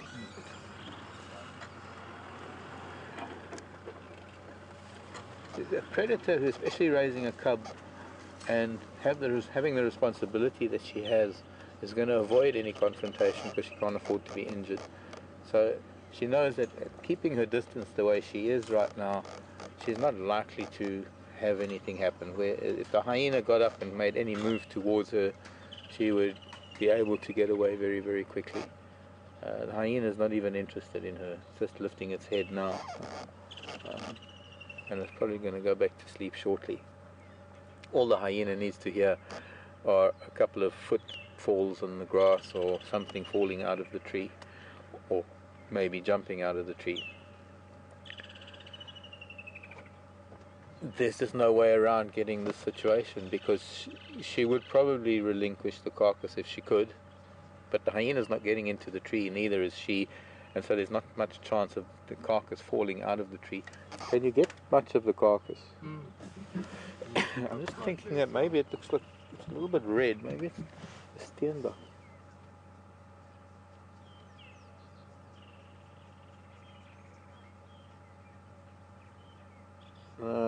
It's an impala. Okay, so let us change our position. Get a slightly better view.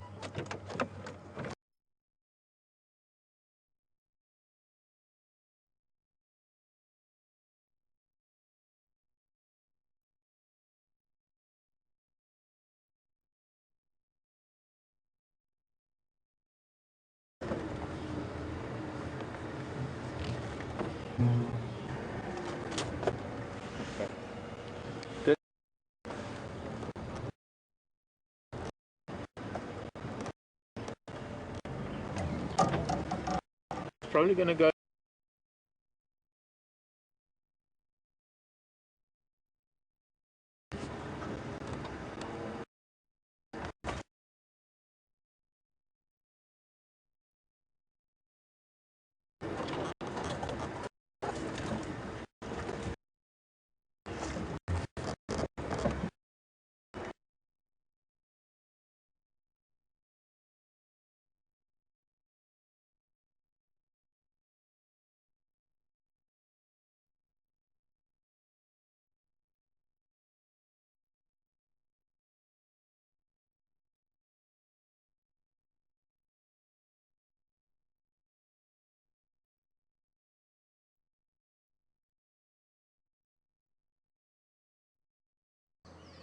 Didn't even know we were on.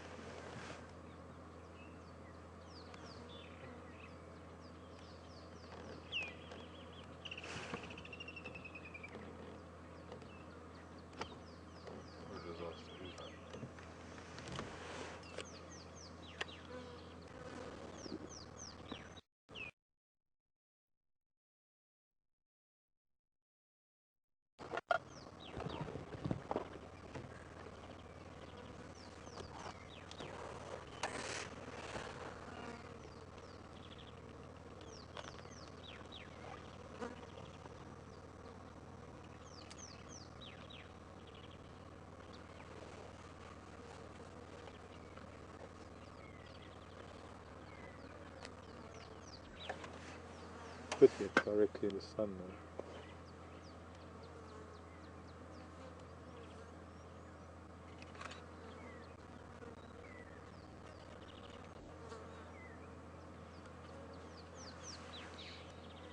now. Eyes closed.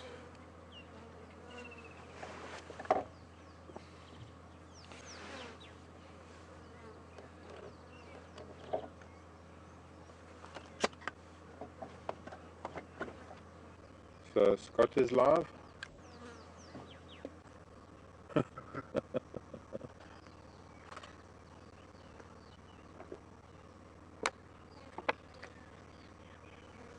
Okay.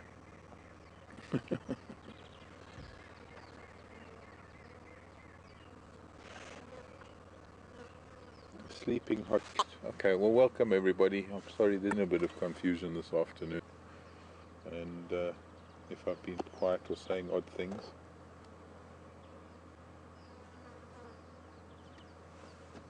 Really, really.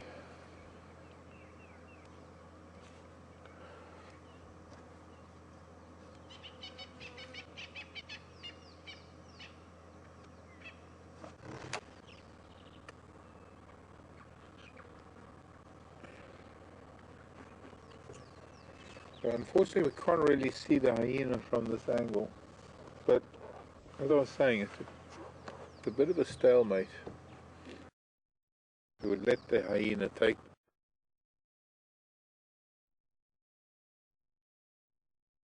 We would let the hyena take the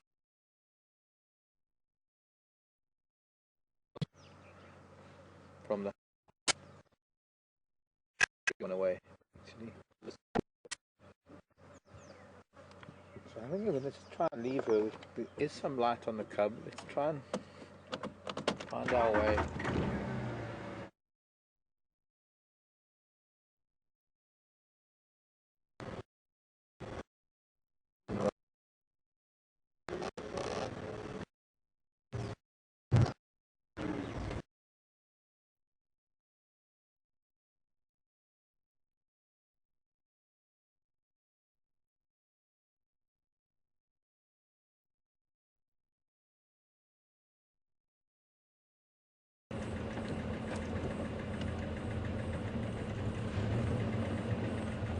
Welcome back, folks, and we've just got a virtual starling over here on the right-hand side of this tree, poking its head into its nest in all likelihood. Very beautiful birds.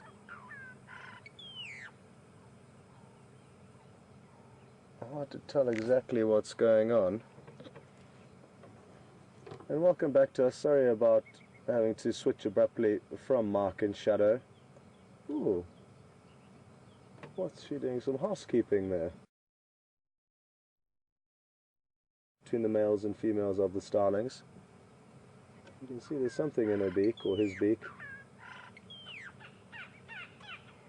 Possibly trying to feed a chick, but chicks usually gobble up whatever their parents put in front of them, so she wouldn't usually be battling to do this. There's a huge competition between all the chicks to get as much food as possible. So possibly some housekeeping is what is going on here. And like I say, sorry about having to cut back from Mark abruptly. I'm sure he will just be getting back into a good position where there is signal. And as soon as that is stable, Alex will let us know and you'll go back to them. But in the meantime we can watch the starling and try and establish exactly what's going on. The other bird you can hear calling is in all likelihood its mate, also perched higher up in the same tree. Myself and VM haven't moved too far from where you last saw us at Treehouse Dam. We are searching a little bit closely now for any more tracks and signs of any animals really, but specifically quarantine male. He was seen in this area this morning, so we are focusing on our efforts on trying to find him. And we have found some tracks just behind where we parked now, but they could well be his tracks from yesterday evening. He was also in this area yesterday evening when we got a brief glimpse of him.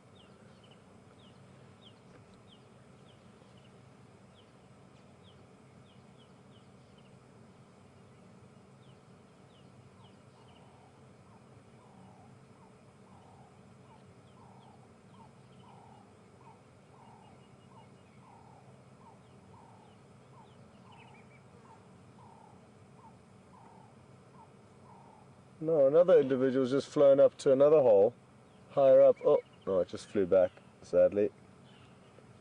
So possibly they're investigating which would be the best one for the nest, because there are various different cavities within this tree. Oh, this is a beautiful shot. And we can see it calling. Wonderful, look at those beautiful feathers iridescing in the sunlight. This is a magical, magical view of these birds.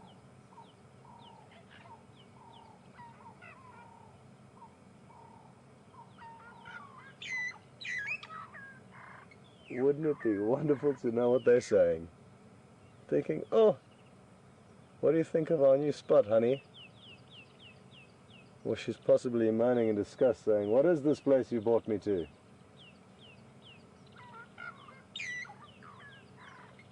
Hard to tell, but certainly some serious communication going on between the two of them.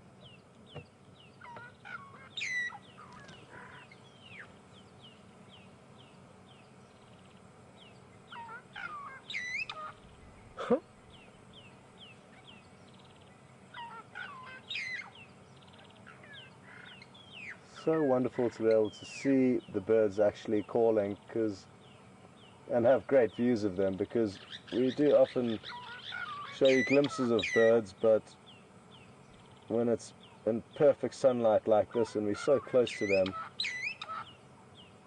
and they are calling for us, it really is beautiful.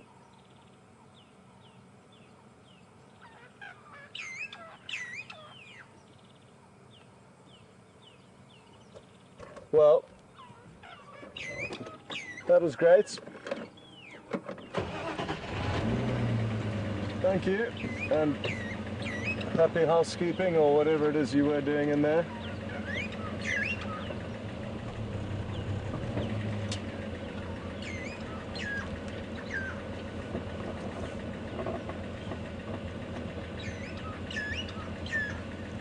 Well, this riverbed here could well be where quarantine is resting now. It's nice and cool and sandy in these riverbeds, so I don't know, if I was a leopard I'd certainly be relaxing in there this afternoon.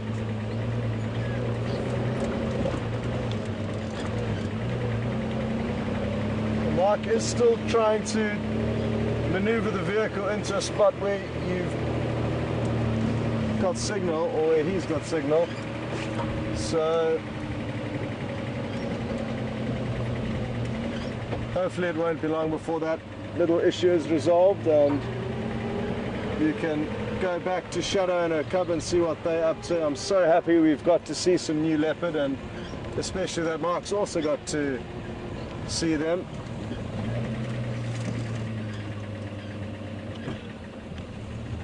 Let's try and film this squirrel.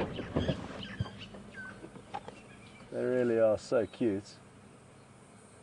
And when they do sit around for a little bit, we should make the most of it. that call you can hear in the background is the call of another tree squirrel, and that is their alarm call. This one, however, is not alarm calling, and but it did seem fairly alarmed there. Oh, well done, VM. They're incredibly... Oh, look, those two are playing. There's two there. They're moving very quickly, and VM's doing incredibly well to stay on them. Let's just keep an eye on them. Hopefully they'll come out onto a less obstructed branch and continue playing for us. Oh, no, it looks like they're heading... No, let's try and creep up a little bit closer and see if we can't get another angle.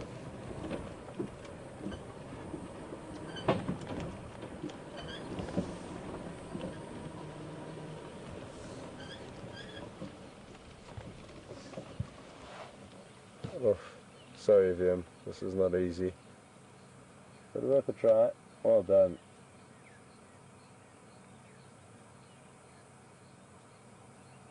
Well, VM, if you just go down, yeah, there we go.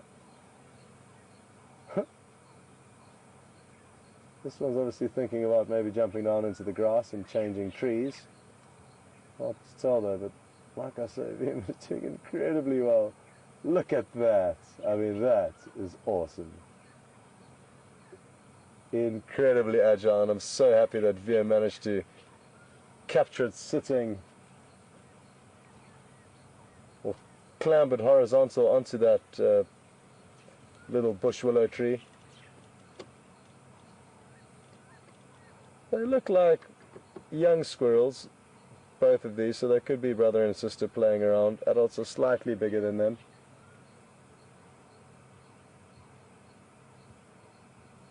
Look at that tail.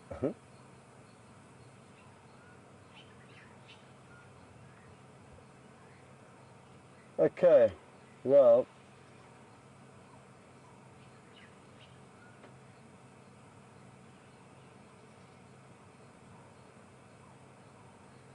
I think we can continue, as I doubt we're going to get better views than what we have done already, as they have moved off a little bit away from the vehicle and onto a thicker part of this vegetation that makes it even more tricky for VM to follow. But he did a great job there, and I hope you enjoyed that, because I did. And it's also important to remember that it's at times like this, when you stop for a bird or you stop for a squirrel, that you see something else, something that you potentially have been searching for hours for, and then when you stop to look at something else, they magically appear. Alex, go ahead with your message.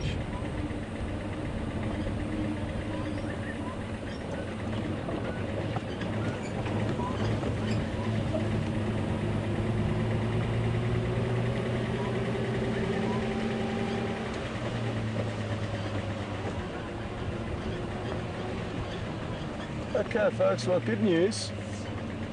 Mark's managed to reposition the vehicle into a good spot, so you are about to go back and enjoy some views of Shadow and her cub. So enjoy, and we'll see you later.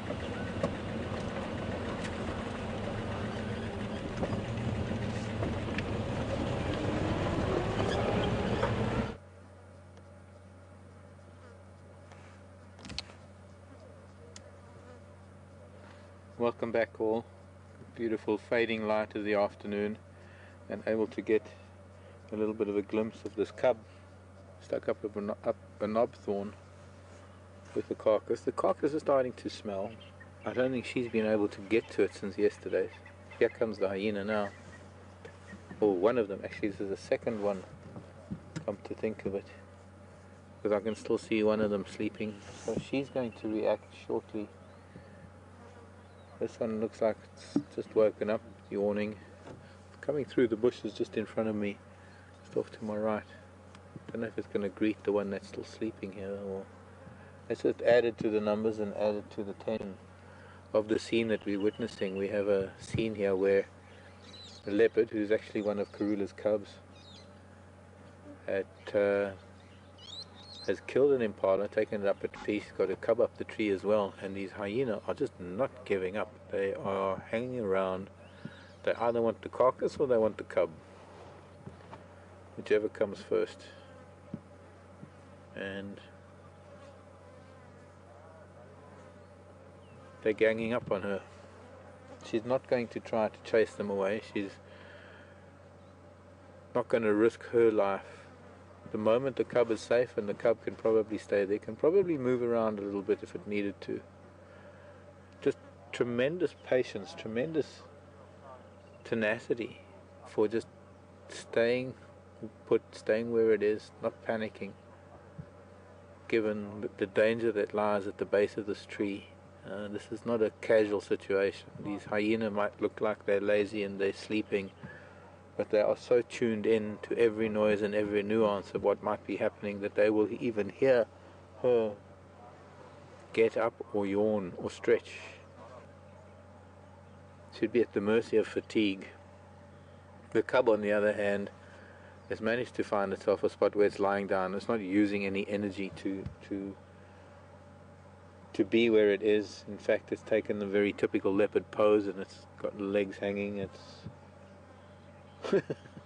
actually watching this show underneath it. It's looking quite cute, actually.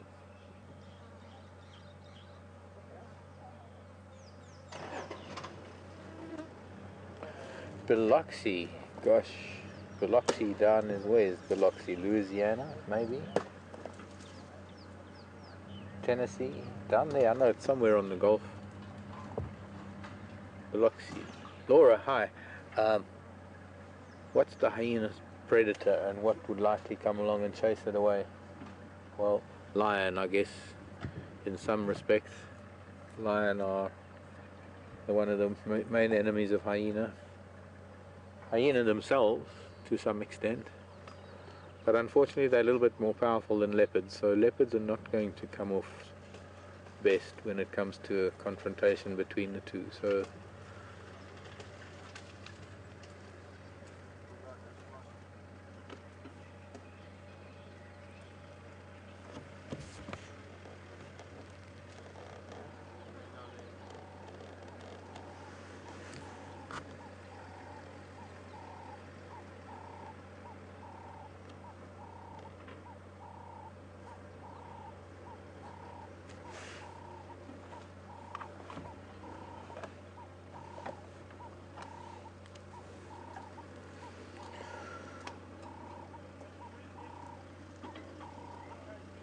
I think this little one's trying to intimidate them by looking at them, but they're just not looking back at it, so that they can't see this death stare that it's giving them.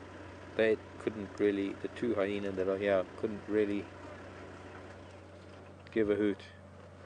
And looks like the little one, I mean, if a cat could stare something down, that would be the look.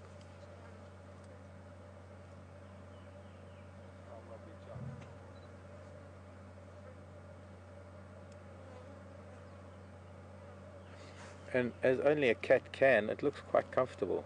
You know how cats can find a way to flow their body over the most obtruse angles and ornaments and places and still be comfortable and still catch a nap. Oh, getting a strong scent of this kill now, starting to ripen. I mean, it's been exposed to the heat of this and this humidity for couple of days now, so it's starting, and the worst thing about this situation is, of course, being so smelly, it is not only attracting flies and things, but it's obviously going to attract more attention from other predators. So this is an interesting thing to see. It's something we might have to follow up with tomorrow. Scotty will come with Wendy tomorrow and hopefully follow up on this particular saga. Morning. Morning. Morning.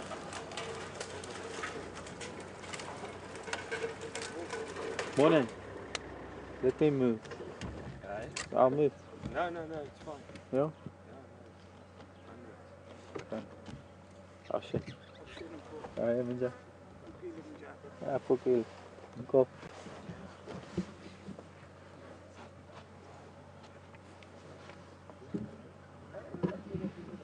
starting to get a bit of Yeah. light in late afternoon light in the eye.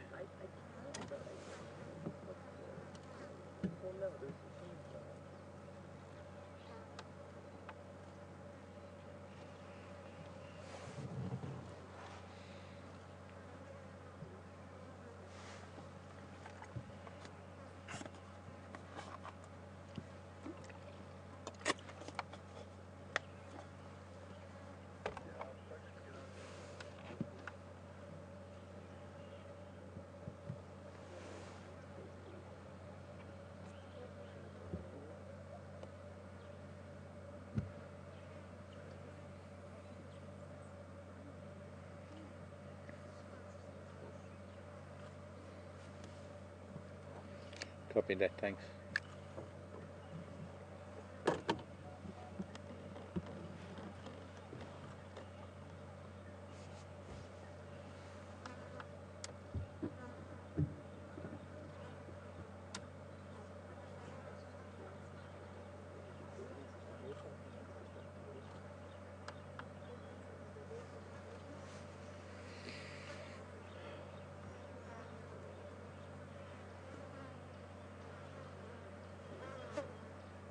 The problem, of course, being a cub is a cub can get impatient. A cub doesn't really have the patience of an adult, and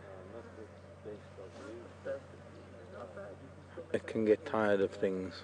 I think that we had a question now from Arkansas, from Arkiet in Arkansas, is how can it survive without water up in the tree? Well, fortunately, with the kind of digestive system that's needed to slowly absorb all of the protein from a kill, there's also a certain amount of moisture that they do get from the blood, from the meat. But under the circumstances, none of that really matters, because the cub's going to have to try and push it as long as it can. I said earlier, this is a standoff. It's a rather unique situation. She can't come closer to do anything about it. Now that there are 2 hyena and possibly more later, the same thing might play out tomorrow. But eventually, something will have to give, and there's no knowing, there's no guessing, there's no idea of what that's going to be, other than to come and visit this every now and then and to keep track of it and to see what transpires.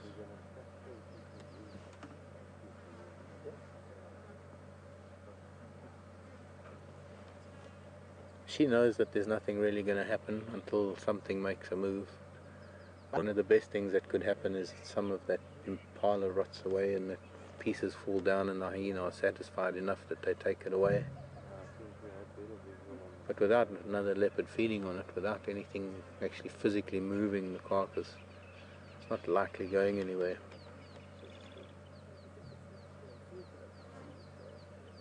But anything like buffalo or lion or elephant or any other large mammal moving through here might change the situation considerably, so it's not as stale a stalemate as one might think. But as long as everybody keeps their place, nobody's going to get hurt, and I think the key is for everybody involved. No one wants a confrontation. Somebody just wants something to eat, and as far as the hyena are concerned, they don't care whether it's the impala or a baby leopard. They want one of them.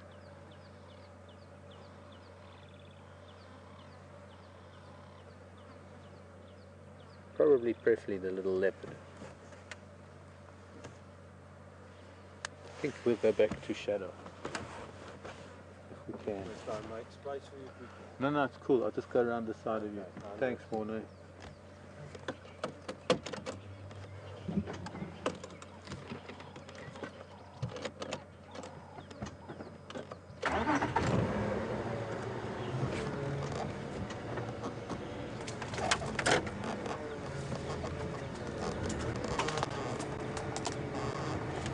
What we can do is just have a that has just as much right to be here as the cub and the leopard and everything else, and it's just nature playing its drama. and we're very lucky to be able to witness something like this. Despite the presence of the vehicle and the move, there isn't really any to actually what takes place. These hyenas haven't been forced away by vehicles, which is good. Although it's tempting us almost every time that's in here to try and do something about these hyenas. Everybody knows there's actually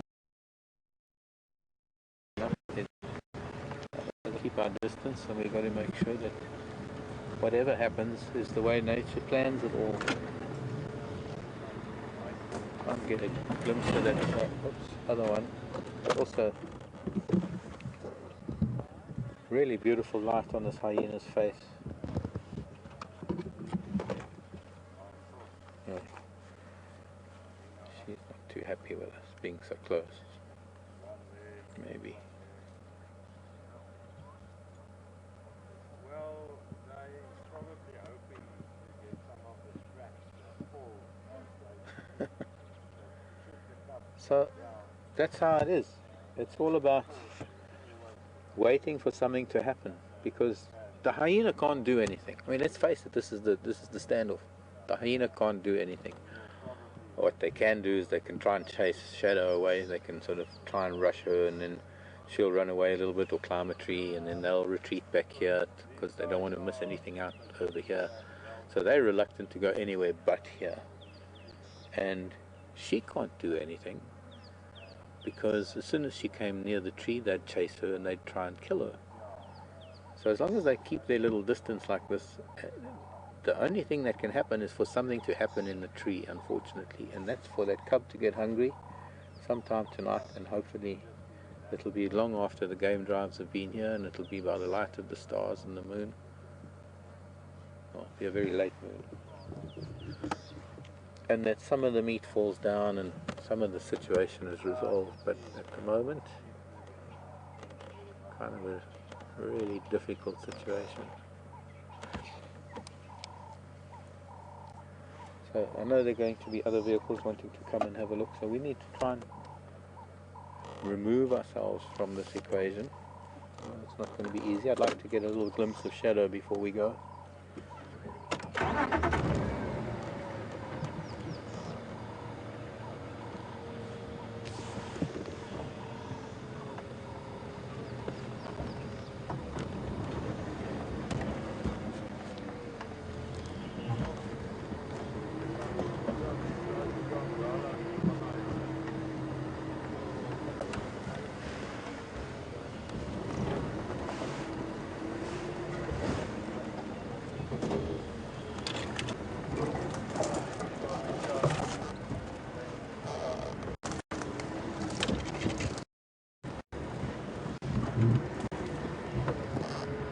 Yummy.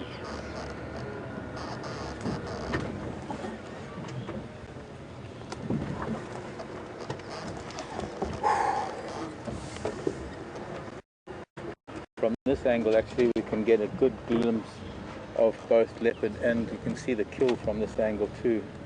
A little bit off to the side. It's not an easy tree for a leopard to leave a kill, because without any horizontal branches, it makes it a bit difficult for them to move around. Yeah, I think so. I'm not sure. What's your program called again? Wild Earth. Wild Earth, yeah. Yes. So Or just also, log on to the net. yeah. Also Yeah. through National Geographic Wild, Nat Geo Wild. Yeah. Yeah. Okay. Wild Safari Live. It is. It's called Wild Safari Live.com or WildEarthTV. Do join us when you get back. You'll still be able to see the same. Continue with this drama. Yeah.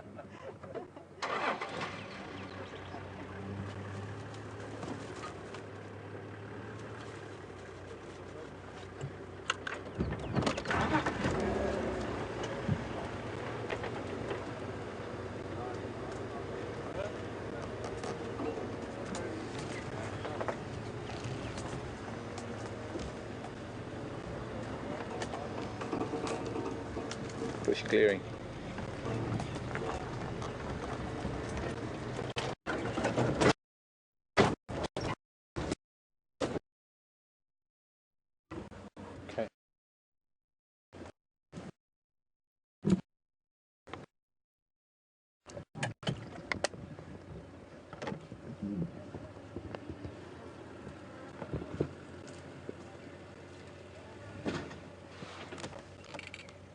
That's quite an interesting question from Lisa. Lisa wants to know how come leopard get nervous with hyena around, because hyena can't climb. Well, it's not so much.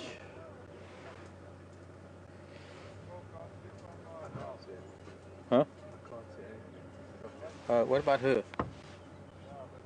What about her? Huh?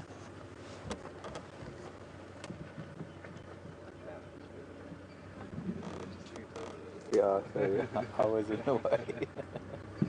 It's like, sorry, look at Shadow. Sorry about that. Sorry about that, everybody. I'm dense. I'm not see-through. Yeah, she's not pleased with that little attempt at a joke either. Either. How come they're nervous because hyena can't really climb? Well, the thing is that if hyena get hold of them, they don't really have much of a defense against hyena. They are a fraction of the size of hyena. They're so much small. Geez, really, Morne?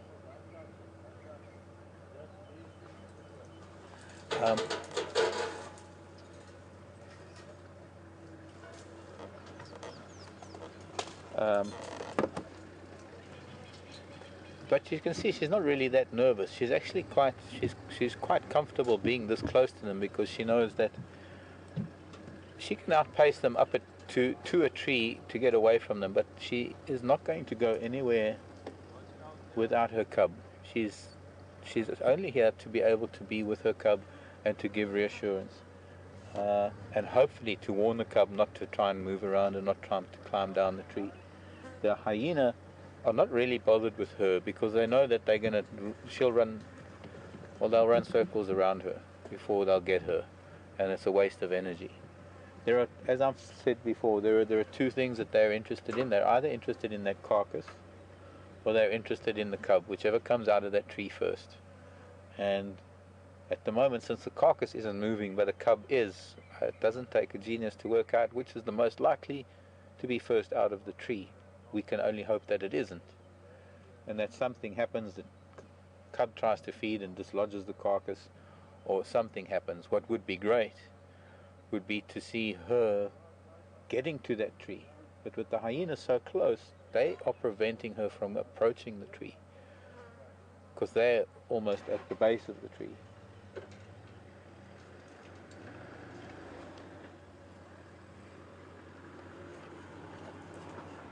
So it's not so much that they're fairly safe from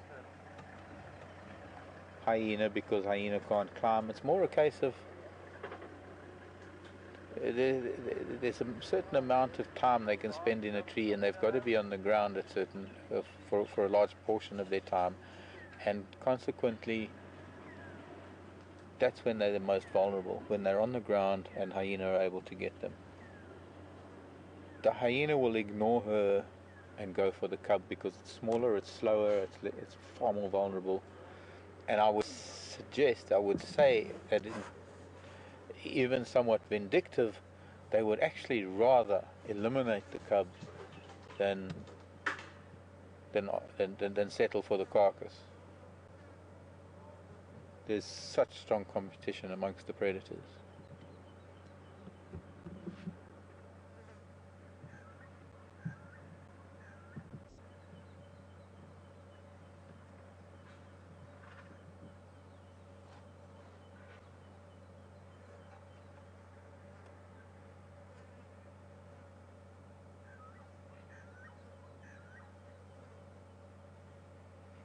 She's tired. She's been vigilant for 2 days now. She probably hasn't slept. She hasn't eaten. She too probably hasn't had anything to drink. Here comes another hyena in the distance. We can probably just lift the camera to see a third one coming in. It's going to be an awkward night all around. Yeah, she's heard it coming. She could hear those footprints. She could hear those footsteps. So this is an interesting. We'll see what she does.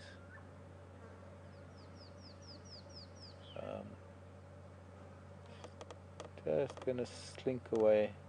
It's a young hyena, fortunately. She's just going to try and avoid it.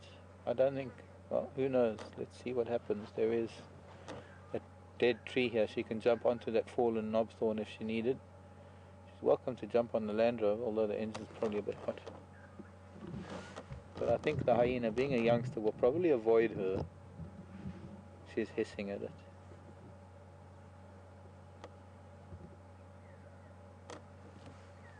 Once again, it's probably a little bit too much to risk injury when there's no need to actually confront her at all. Being a young hyena, hyena's only coming to the adults. It's coming to see what's around. Probably learnt about this earlier last night sometime, and they've been sleeping elsewhere during the day, coming back to investigate. She's not a comfortable cat, but she's keeping her distance, showing her displeasure. Barely audible hiss.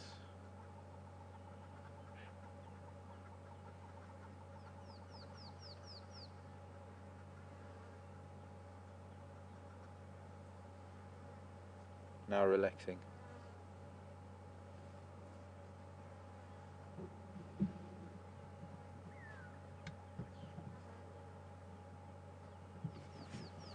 Jeffrey in Texas.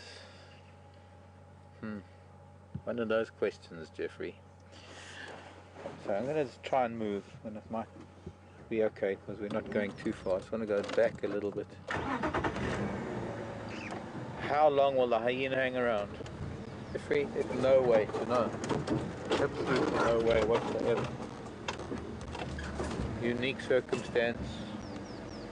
These circumstances have never occurred before time, and they never will occur again. This is a one-off moment, and the very reason why we are here is to see what transpires, because there's no way of knowing, not even a psychic.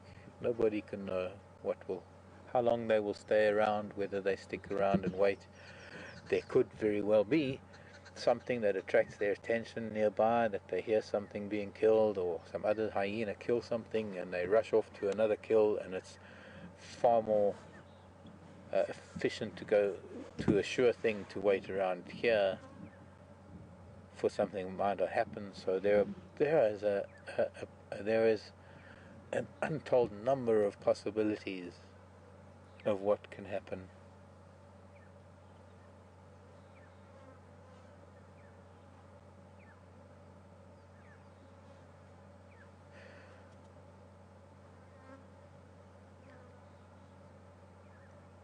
That is one of the, as I say, why we're here, so that we will be able to monitor this and try and keep track of what's going on. Fortunately, the guys here at Arathusa will be able to come and visit as well tomorrow, maybe before we can get here. Scott will be in Wendy tomorrow, so he can come straight here almost, see what's happening in the morning, to do an update.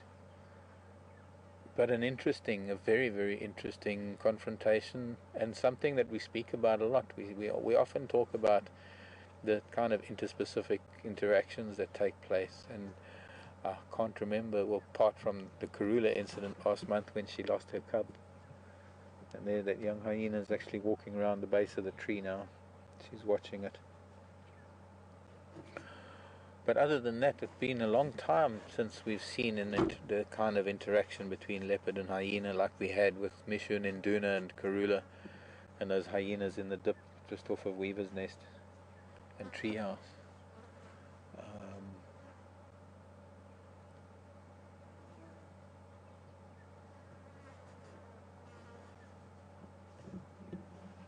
The little one's actually cleaning itself, although you're not going to be able to see it. I don't know if you can. There's a way to get through. I can move a little bit to try and get a little glimpse. It's actually quite amazing because this late afternoon sun is now shining sideways into this knobthorn, straight onto the face of this baby leopard, and it'd be hard to try and get it through the branches, but maybe we can get a frame like that.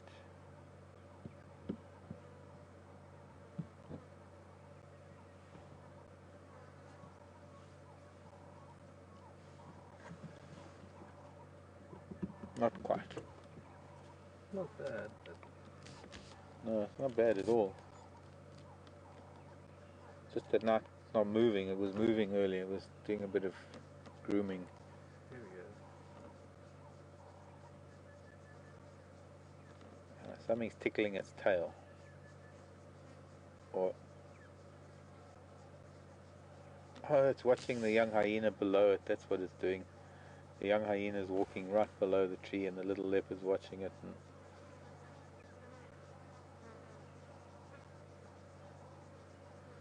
they're going to be enemies for life. Those two, young hyena, young leopard. They're going to be knocking heads for the rest of their lives because they live in the same place, and there's always going to be a kill that one comes to that the other one's at.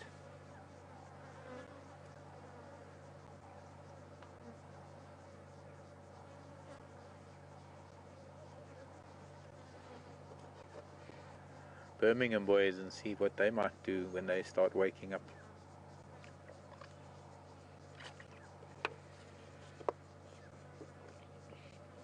Or I'm thinking maybe we're just going to sit here and watch the light fade.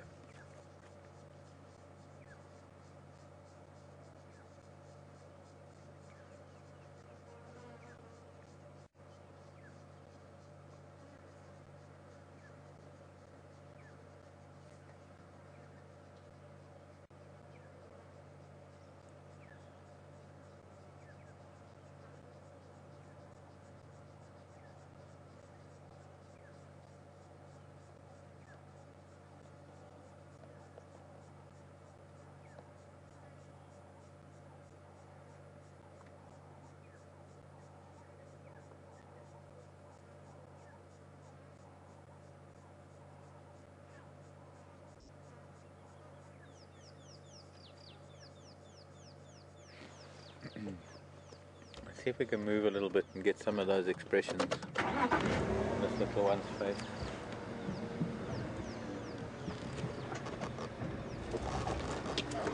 Shame Shadow, I do feel for you, girl.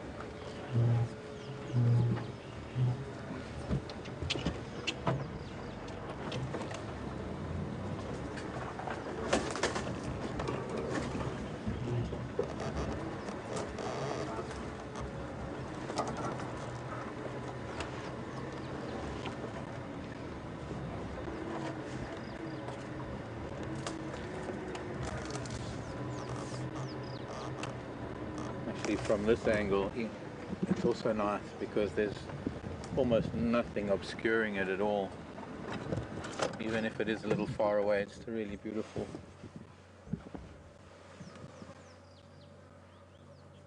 Wider view of this scenario.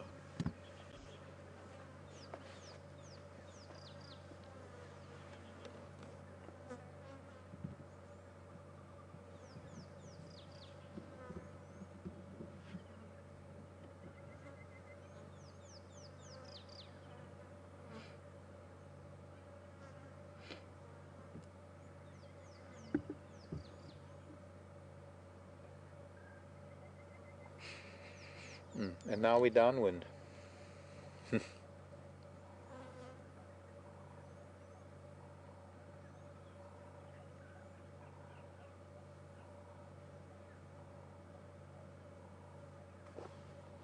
That as close as it goes.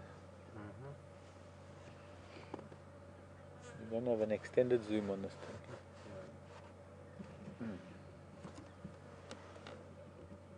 Beautiful child.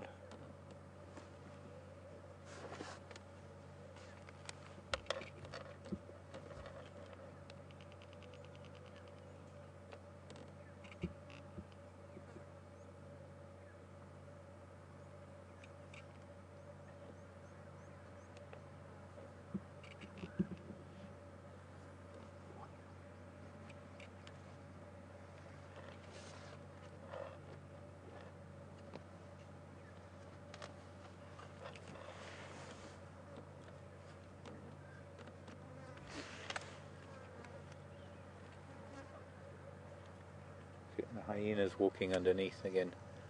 You can see how it's looking down, watching, learning.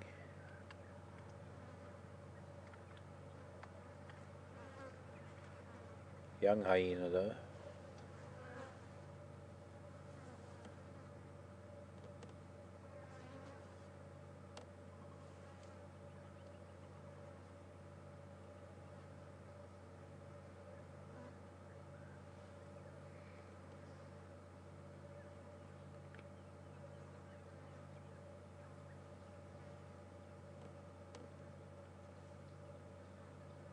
Little one looks like it needs a stretch.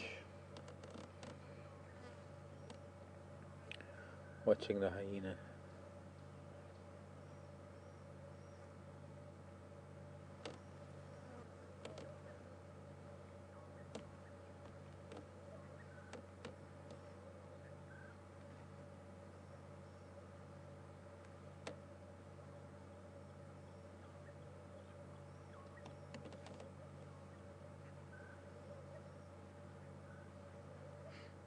Go away, flies. He's sitting right in the center of it, so he's sitting amongst flies. Okay, something developing down here on the ground now. Hyena. Him. See, I don't know what to do because now this hyena is moving closer towards shadow. Brian? Don't know, something might happen here.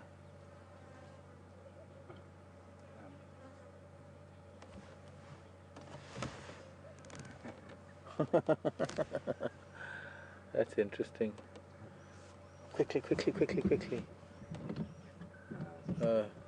She turned around and hissed at it. Also got another large grey animal.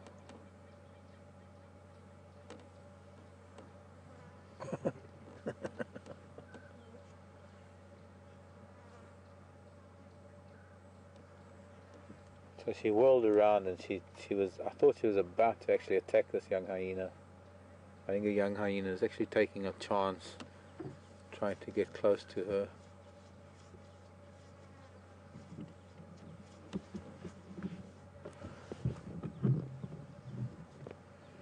Okay, copy, go.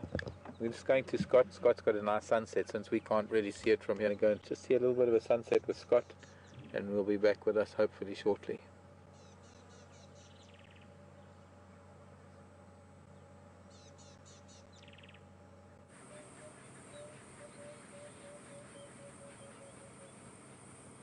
Folks, welcome back, and we're just a few seconds too late. We had the sun beautifully lighting up these grass seeds just before it ducked behind the clouds, but we still are going to be able to give you a beautiful view of where we are. And that right there is the magical sunset that we are witnessing right now. And as you can see, it's just ducked behind that cloud. Absolutely beautiful. Well done, VM.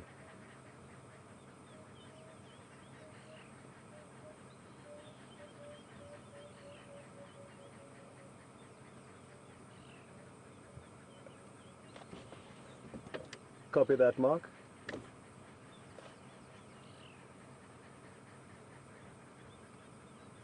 Well, now that the sun has disappeared behind that beautiful cloud, we have done what we wanted to do, myself and VM. So we're going to cut back to Mark because I do believe you've got a very exciting situation going on there. So back to Mark, and we'll hopefully see you later. If not, we'll see you tomorrow.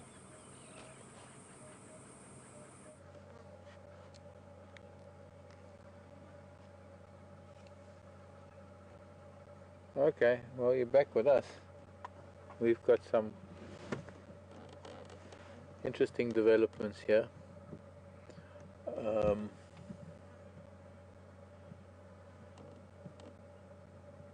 Well, not really as tense as it was, but this hyena is sniffing around, and it is trying to sort of get close to her. And now it's sitting down, and it's now flanking her, outflanking her. So now she got hyena on both sides of her. Sun is now setting. Hope you had a nice sunset with Scott. I didn't mean to bring you back so quickly. 30 yards at the most, and they could change things dramatically. can't see them. They're behind some bushes. And we can't see them even if they weren't.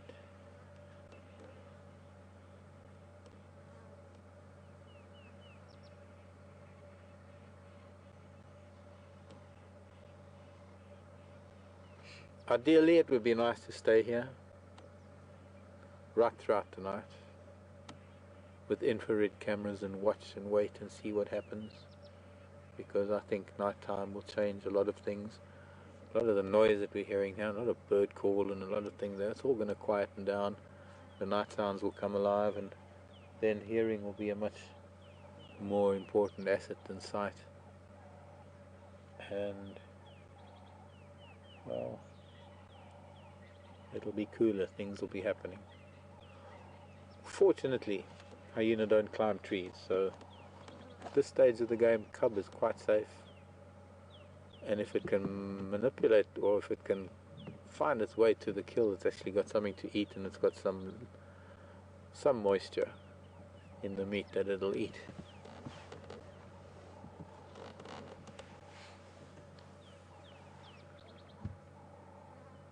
She's looking like she wants to make a gap for something. She's now sitting forward a little bit.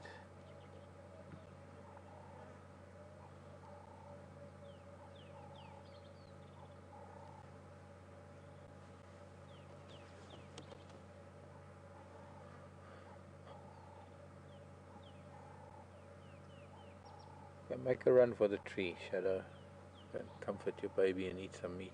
You need something.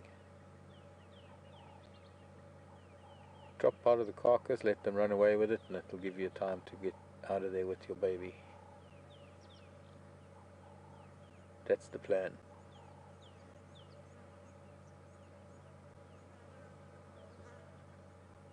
It's not quite rushing to follow that plan, but I guess we're not going to see. We can be moving on, actually. We're going to need to move out of here. Maybe we can go back to Scott while I'm trying to maneuver out of here. We are going to lose signal while we're trying to get out. And we'll join up with you, perhaps. I'll try and get to those Birmingham boys. They're going to be waking up soon too. We'll see if we can get to them before it's time to say goodbye.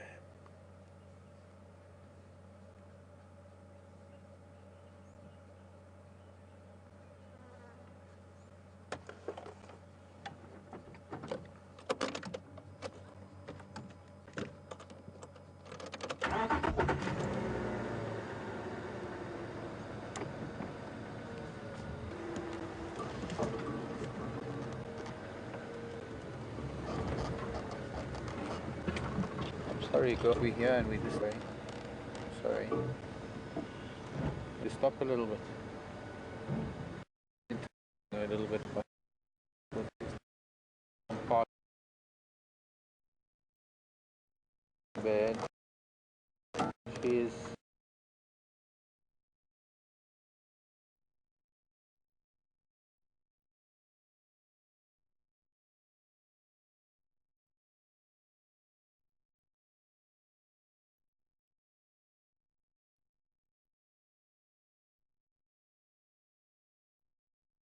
I think it's not.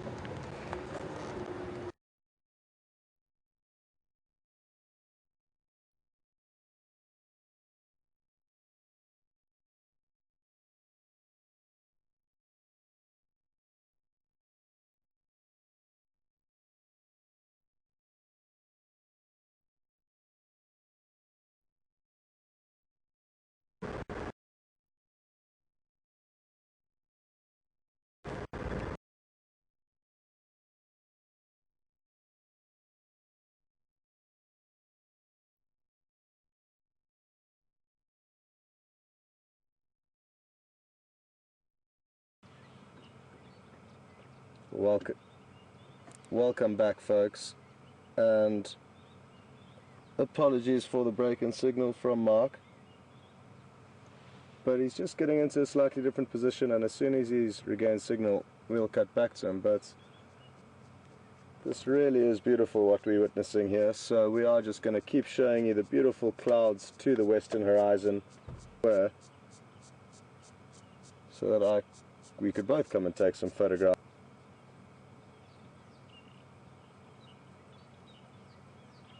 Such a magical time of the evening this. It's very calm and still. There's a few bird calls as you can hear, but not too much.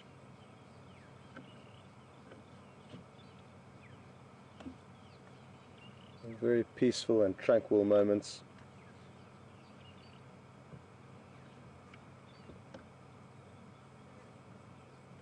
However, out there in the wilderness, the predators will certainly be starting to get active. And if anything, it's just a kind of moment of relief before the darkness sets in for all the prey items. They'll be starting to worry now because the cover of darkness is what aids the predators in their hunting. And looking out into this beautiful view, you can't help but wonder all the different scenarios and events that may be unfolding.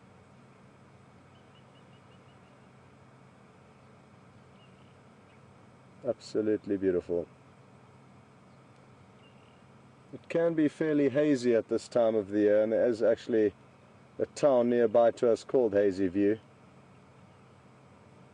And it is kind of out in that general direction, a bit further south of where we're looking now.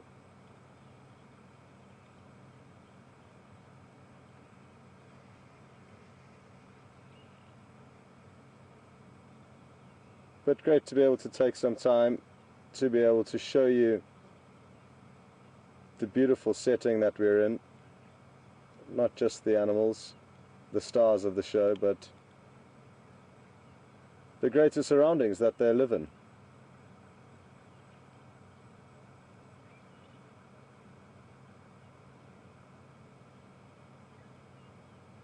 And I think Wiem has just done an exquisite job of taking you on a tour of the sunset.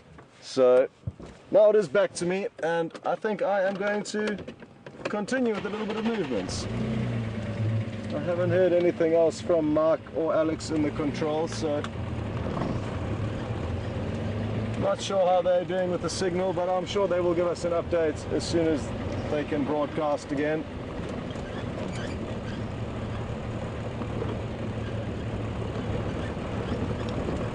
So just 15 more minutes roughly. What else could happen in that time? Who knows?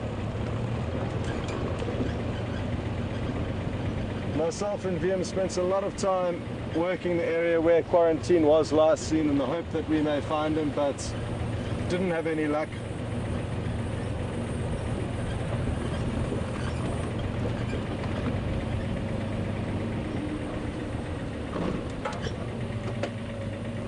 So have a little look at these wildebeest. There's one right in the center of the shots which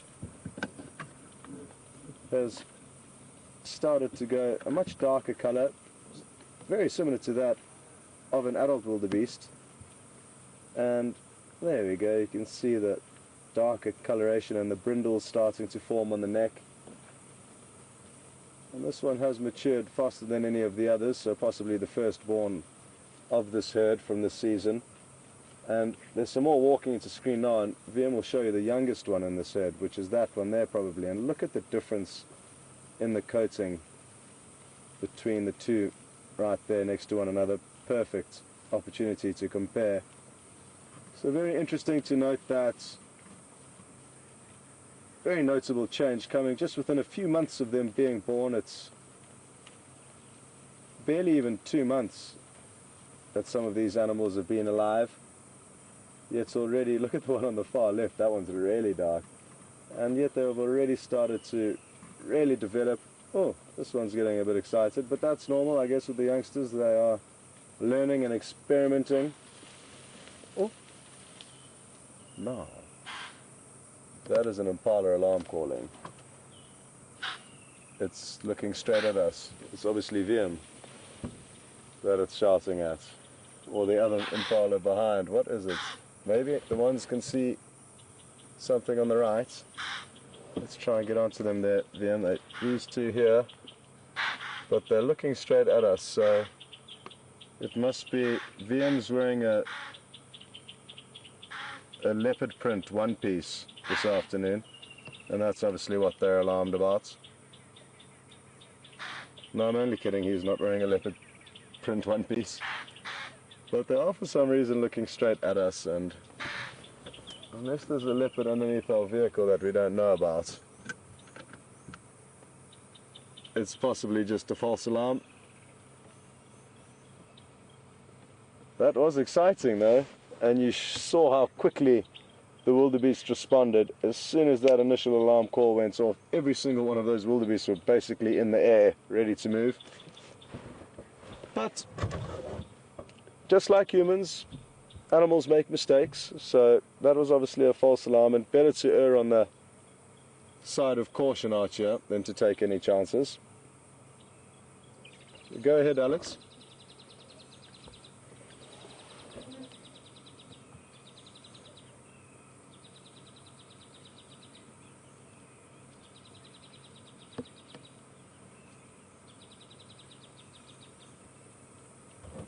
Tony's just asked whether, or which type of wildebeest these are, and we get two types in South Africa, the black wildebeest and the blue wildebeest.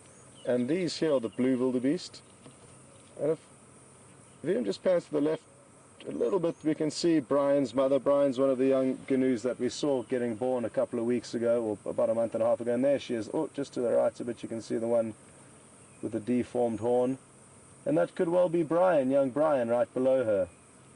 So the one at the back of the shot you can see has got a slightly deformed horn. And back to your question, Tony, these are the blue wildebeest, and they are slightly larger, or considerably larger than the black wildebeest, which we don't get in this area. The black wildebeest prefer drier, more arid areas of South Africa. But yep, that looks like Brian. And the only way we can tell that it is Brian is because his mum does have that very unique deformed horn. But great to notice, and we'll know exactly which day that animal was born on. We'll be able to go and look in the archives, so we could tell to the day how old it is. And let me try and work it out roughly. The VM, it was mid-November, hey, roughly. It was just before I got you, I think, that you guys, Brian and Yeah, about 20. and VM were born. Yeah, so possibly just a few days before I arrived on the 22nd of November. So close on 2 months then. There and thereabouts. And there'll be footage of that young wildebeest being born, which is incredible to think, and 4 others. So we got really lucky with the wildebeest and their calving this year.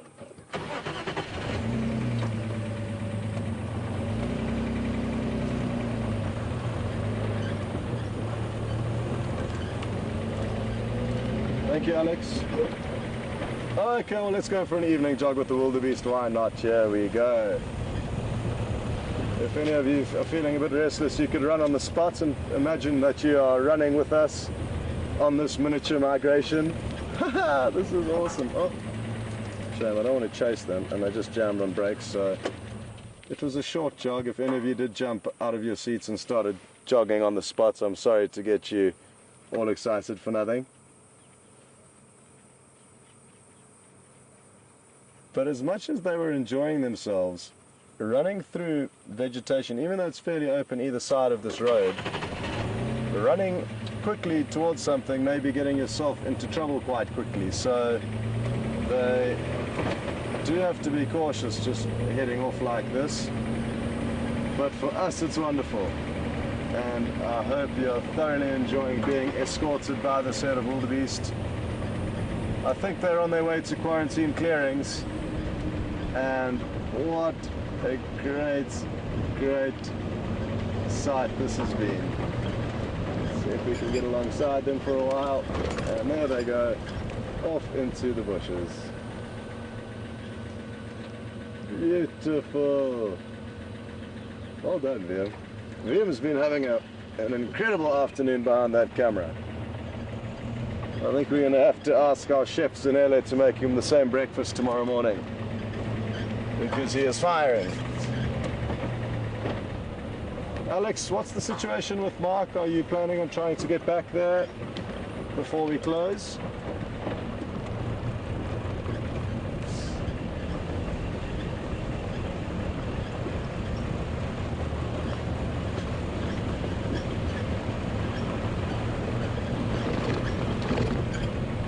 Copy that, thank you, sir.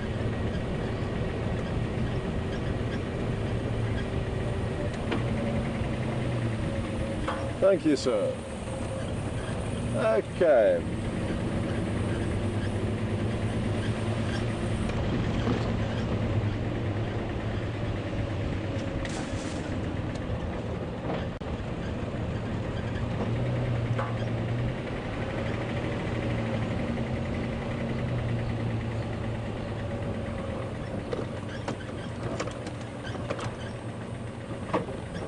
Copy that, perfect.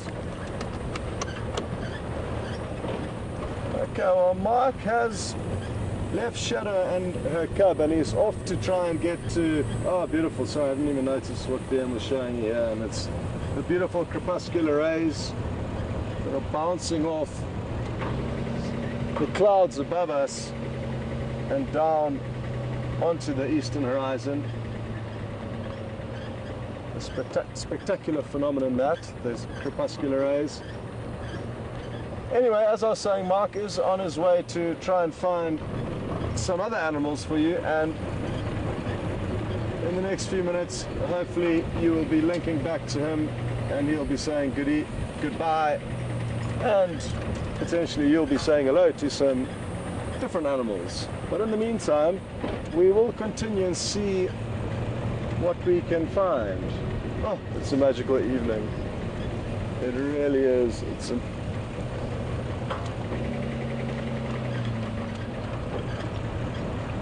And the coolness about these evenings and just the calmness of them is something that I think you have to be here to feel for yourselves one day. And if you haven't been to Africa, do everything in your power to get here as soon as possible, because it is a magical, magical place.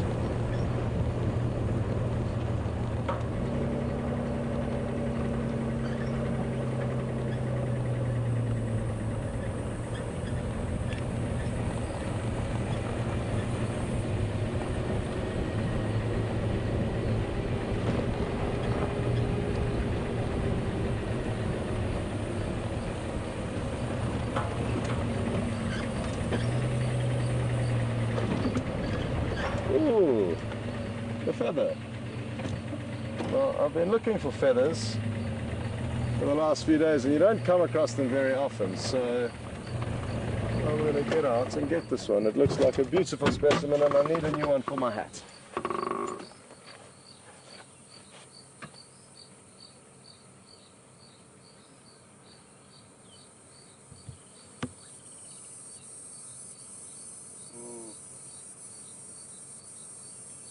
Not quite as good as I thought it was going to be, but it still is very pretty.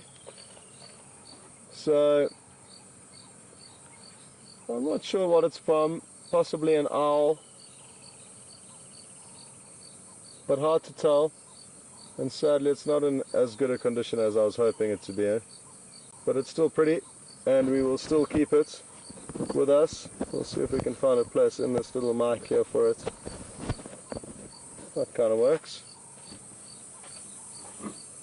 What I'm going to also do is just swing the vehicle around and show you the silhouette of a marula tree with some outrageously beautiful colors behind it. So stand by for a magical, magical silhouette of a marula.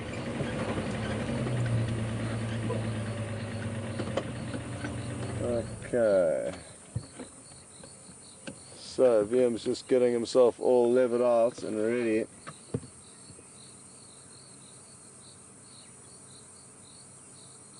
Now that right there is an incredibly beautiful view of a wonderful tree that provides us a lot of good leopard sightings. Sorry Alex, I've had my earpiece out. Is Mark ready? Okay, copy, perfect.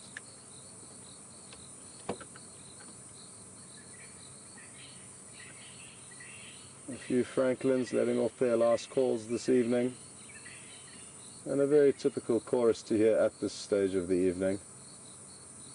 They are often very vocal as it begins to darken like this.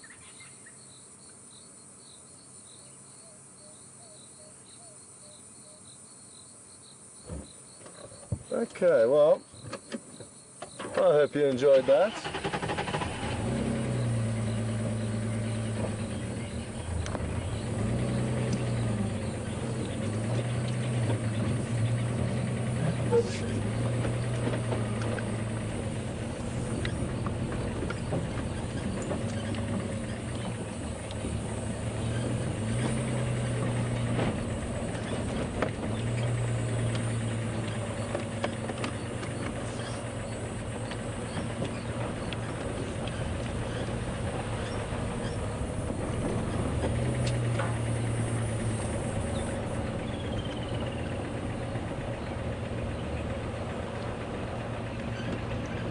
So from myself and VM, a big thank you for joining us this afternoon, and from Mark and Brian.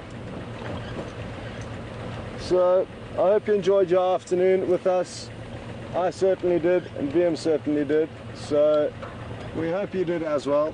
And I will be out in the morning. Mark will have the morning off, so I look forward to another adventure with all of you in the morning. Oh, hello, buffalo.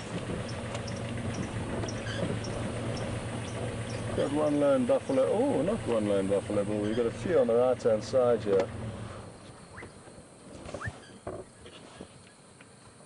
So, like I say, folks, a big thank you from myself and VM, and across to Mark for a quick goodbye from him.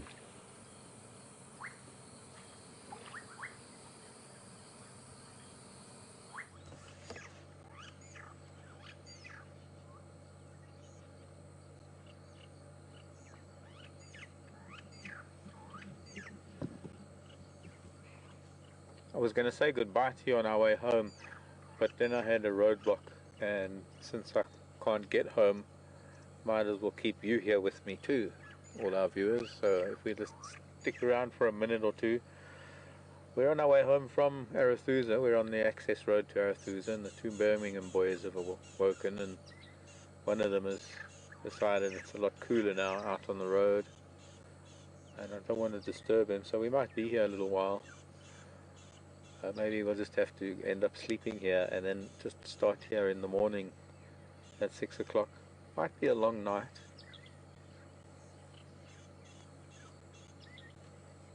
But I'm sure we'll get by. But with the boys not really doing much, I just thought it would be nice to just say goodbye to them. It's been an incredibly beautiful sky that I'm going to just show you quickly, if I can turn the vehicle just slightly.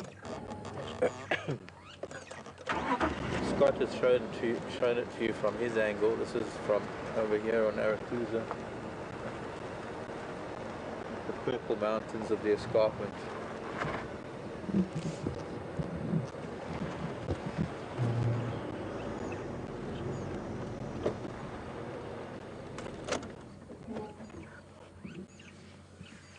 And hope that we're going to have pretty much a good day tomorrow. We're going to have a day that's going to be hard to beat. Or rather, today was a day that's hard to beat. And I hope we can catch up with what's going on with Shadow. And, well, Scott will be out in the morning. I'll join him in the afternoon. And until then, thanks for being with us this afternoon. Thanks for all your contributions, emails and tweets. And from all of us here at Wild Earth and Wild Safari Live, thank you for coming. Oh, now we can just swivel around and say goodbye as this other male comes out of the bush and to join his brother on the road. Are you going to do that, Mr. Lion, after you go toilet?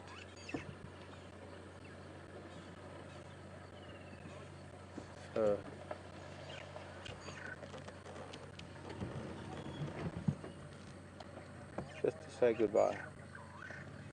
Come on. Yeah, I knew you wanted to come out onto the road. I could see it in your eyes. Come and say hello. Bless you. Hello, Mr. Lion.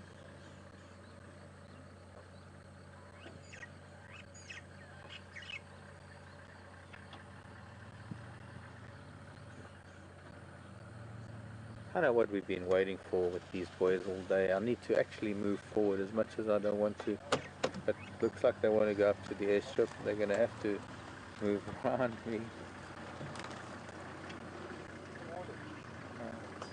Don't have it, sorry said. They'll just have to move behind us. He's got some pretty bad scars on his back.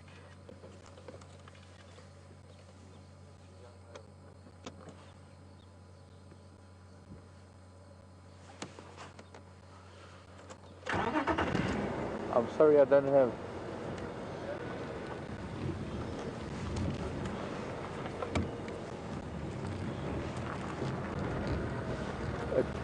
Damn it, it doesn't work for me.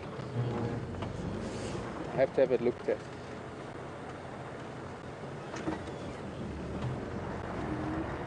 So just to say goodbye, last little bit of now a lion sunset as one of them heads towards the airstrip.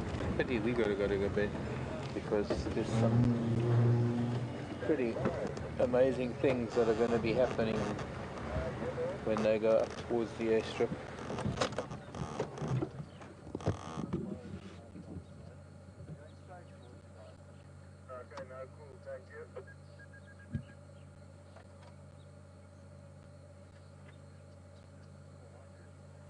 And I guess all we can do is watch them disappear into the sunset.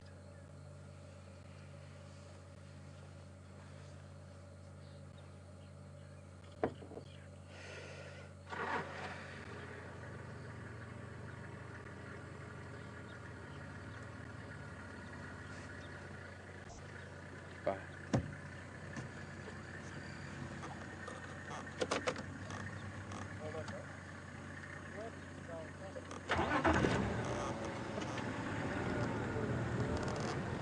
Goodbye everybody, thanks for joining us today. I will see you tomorrow morning.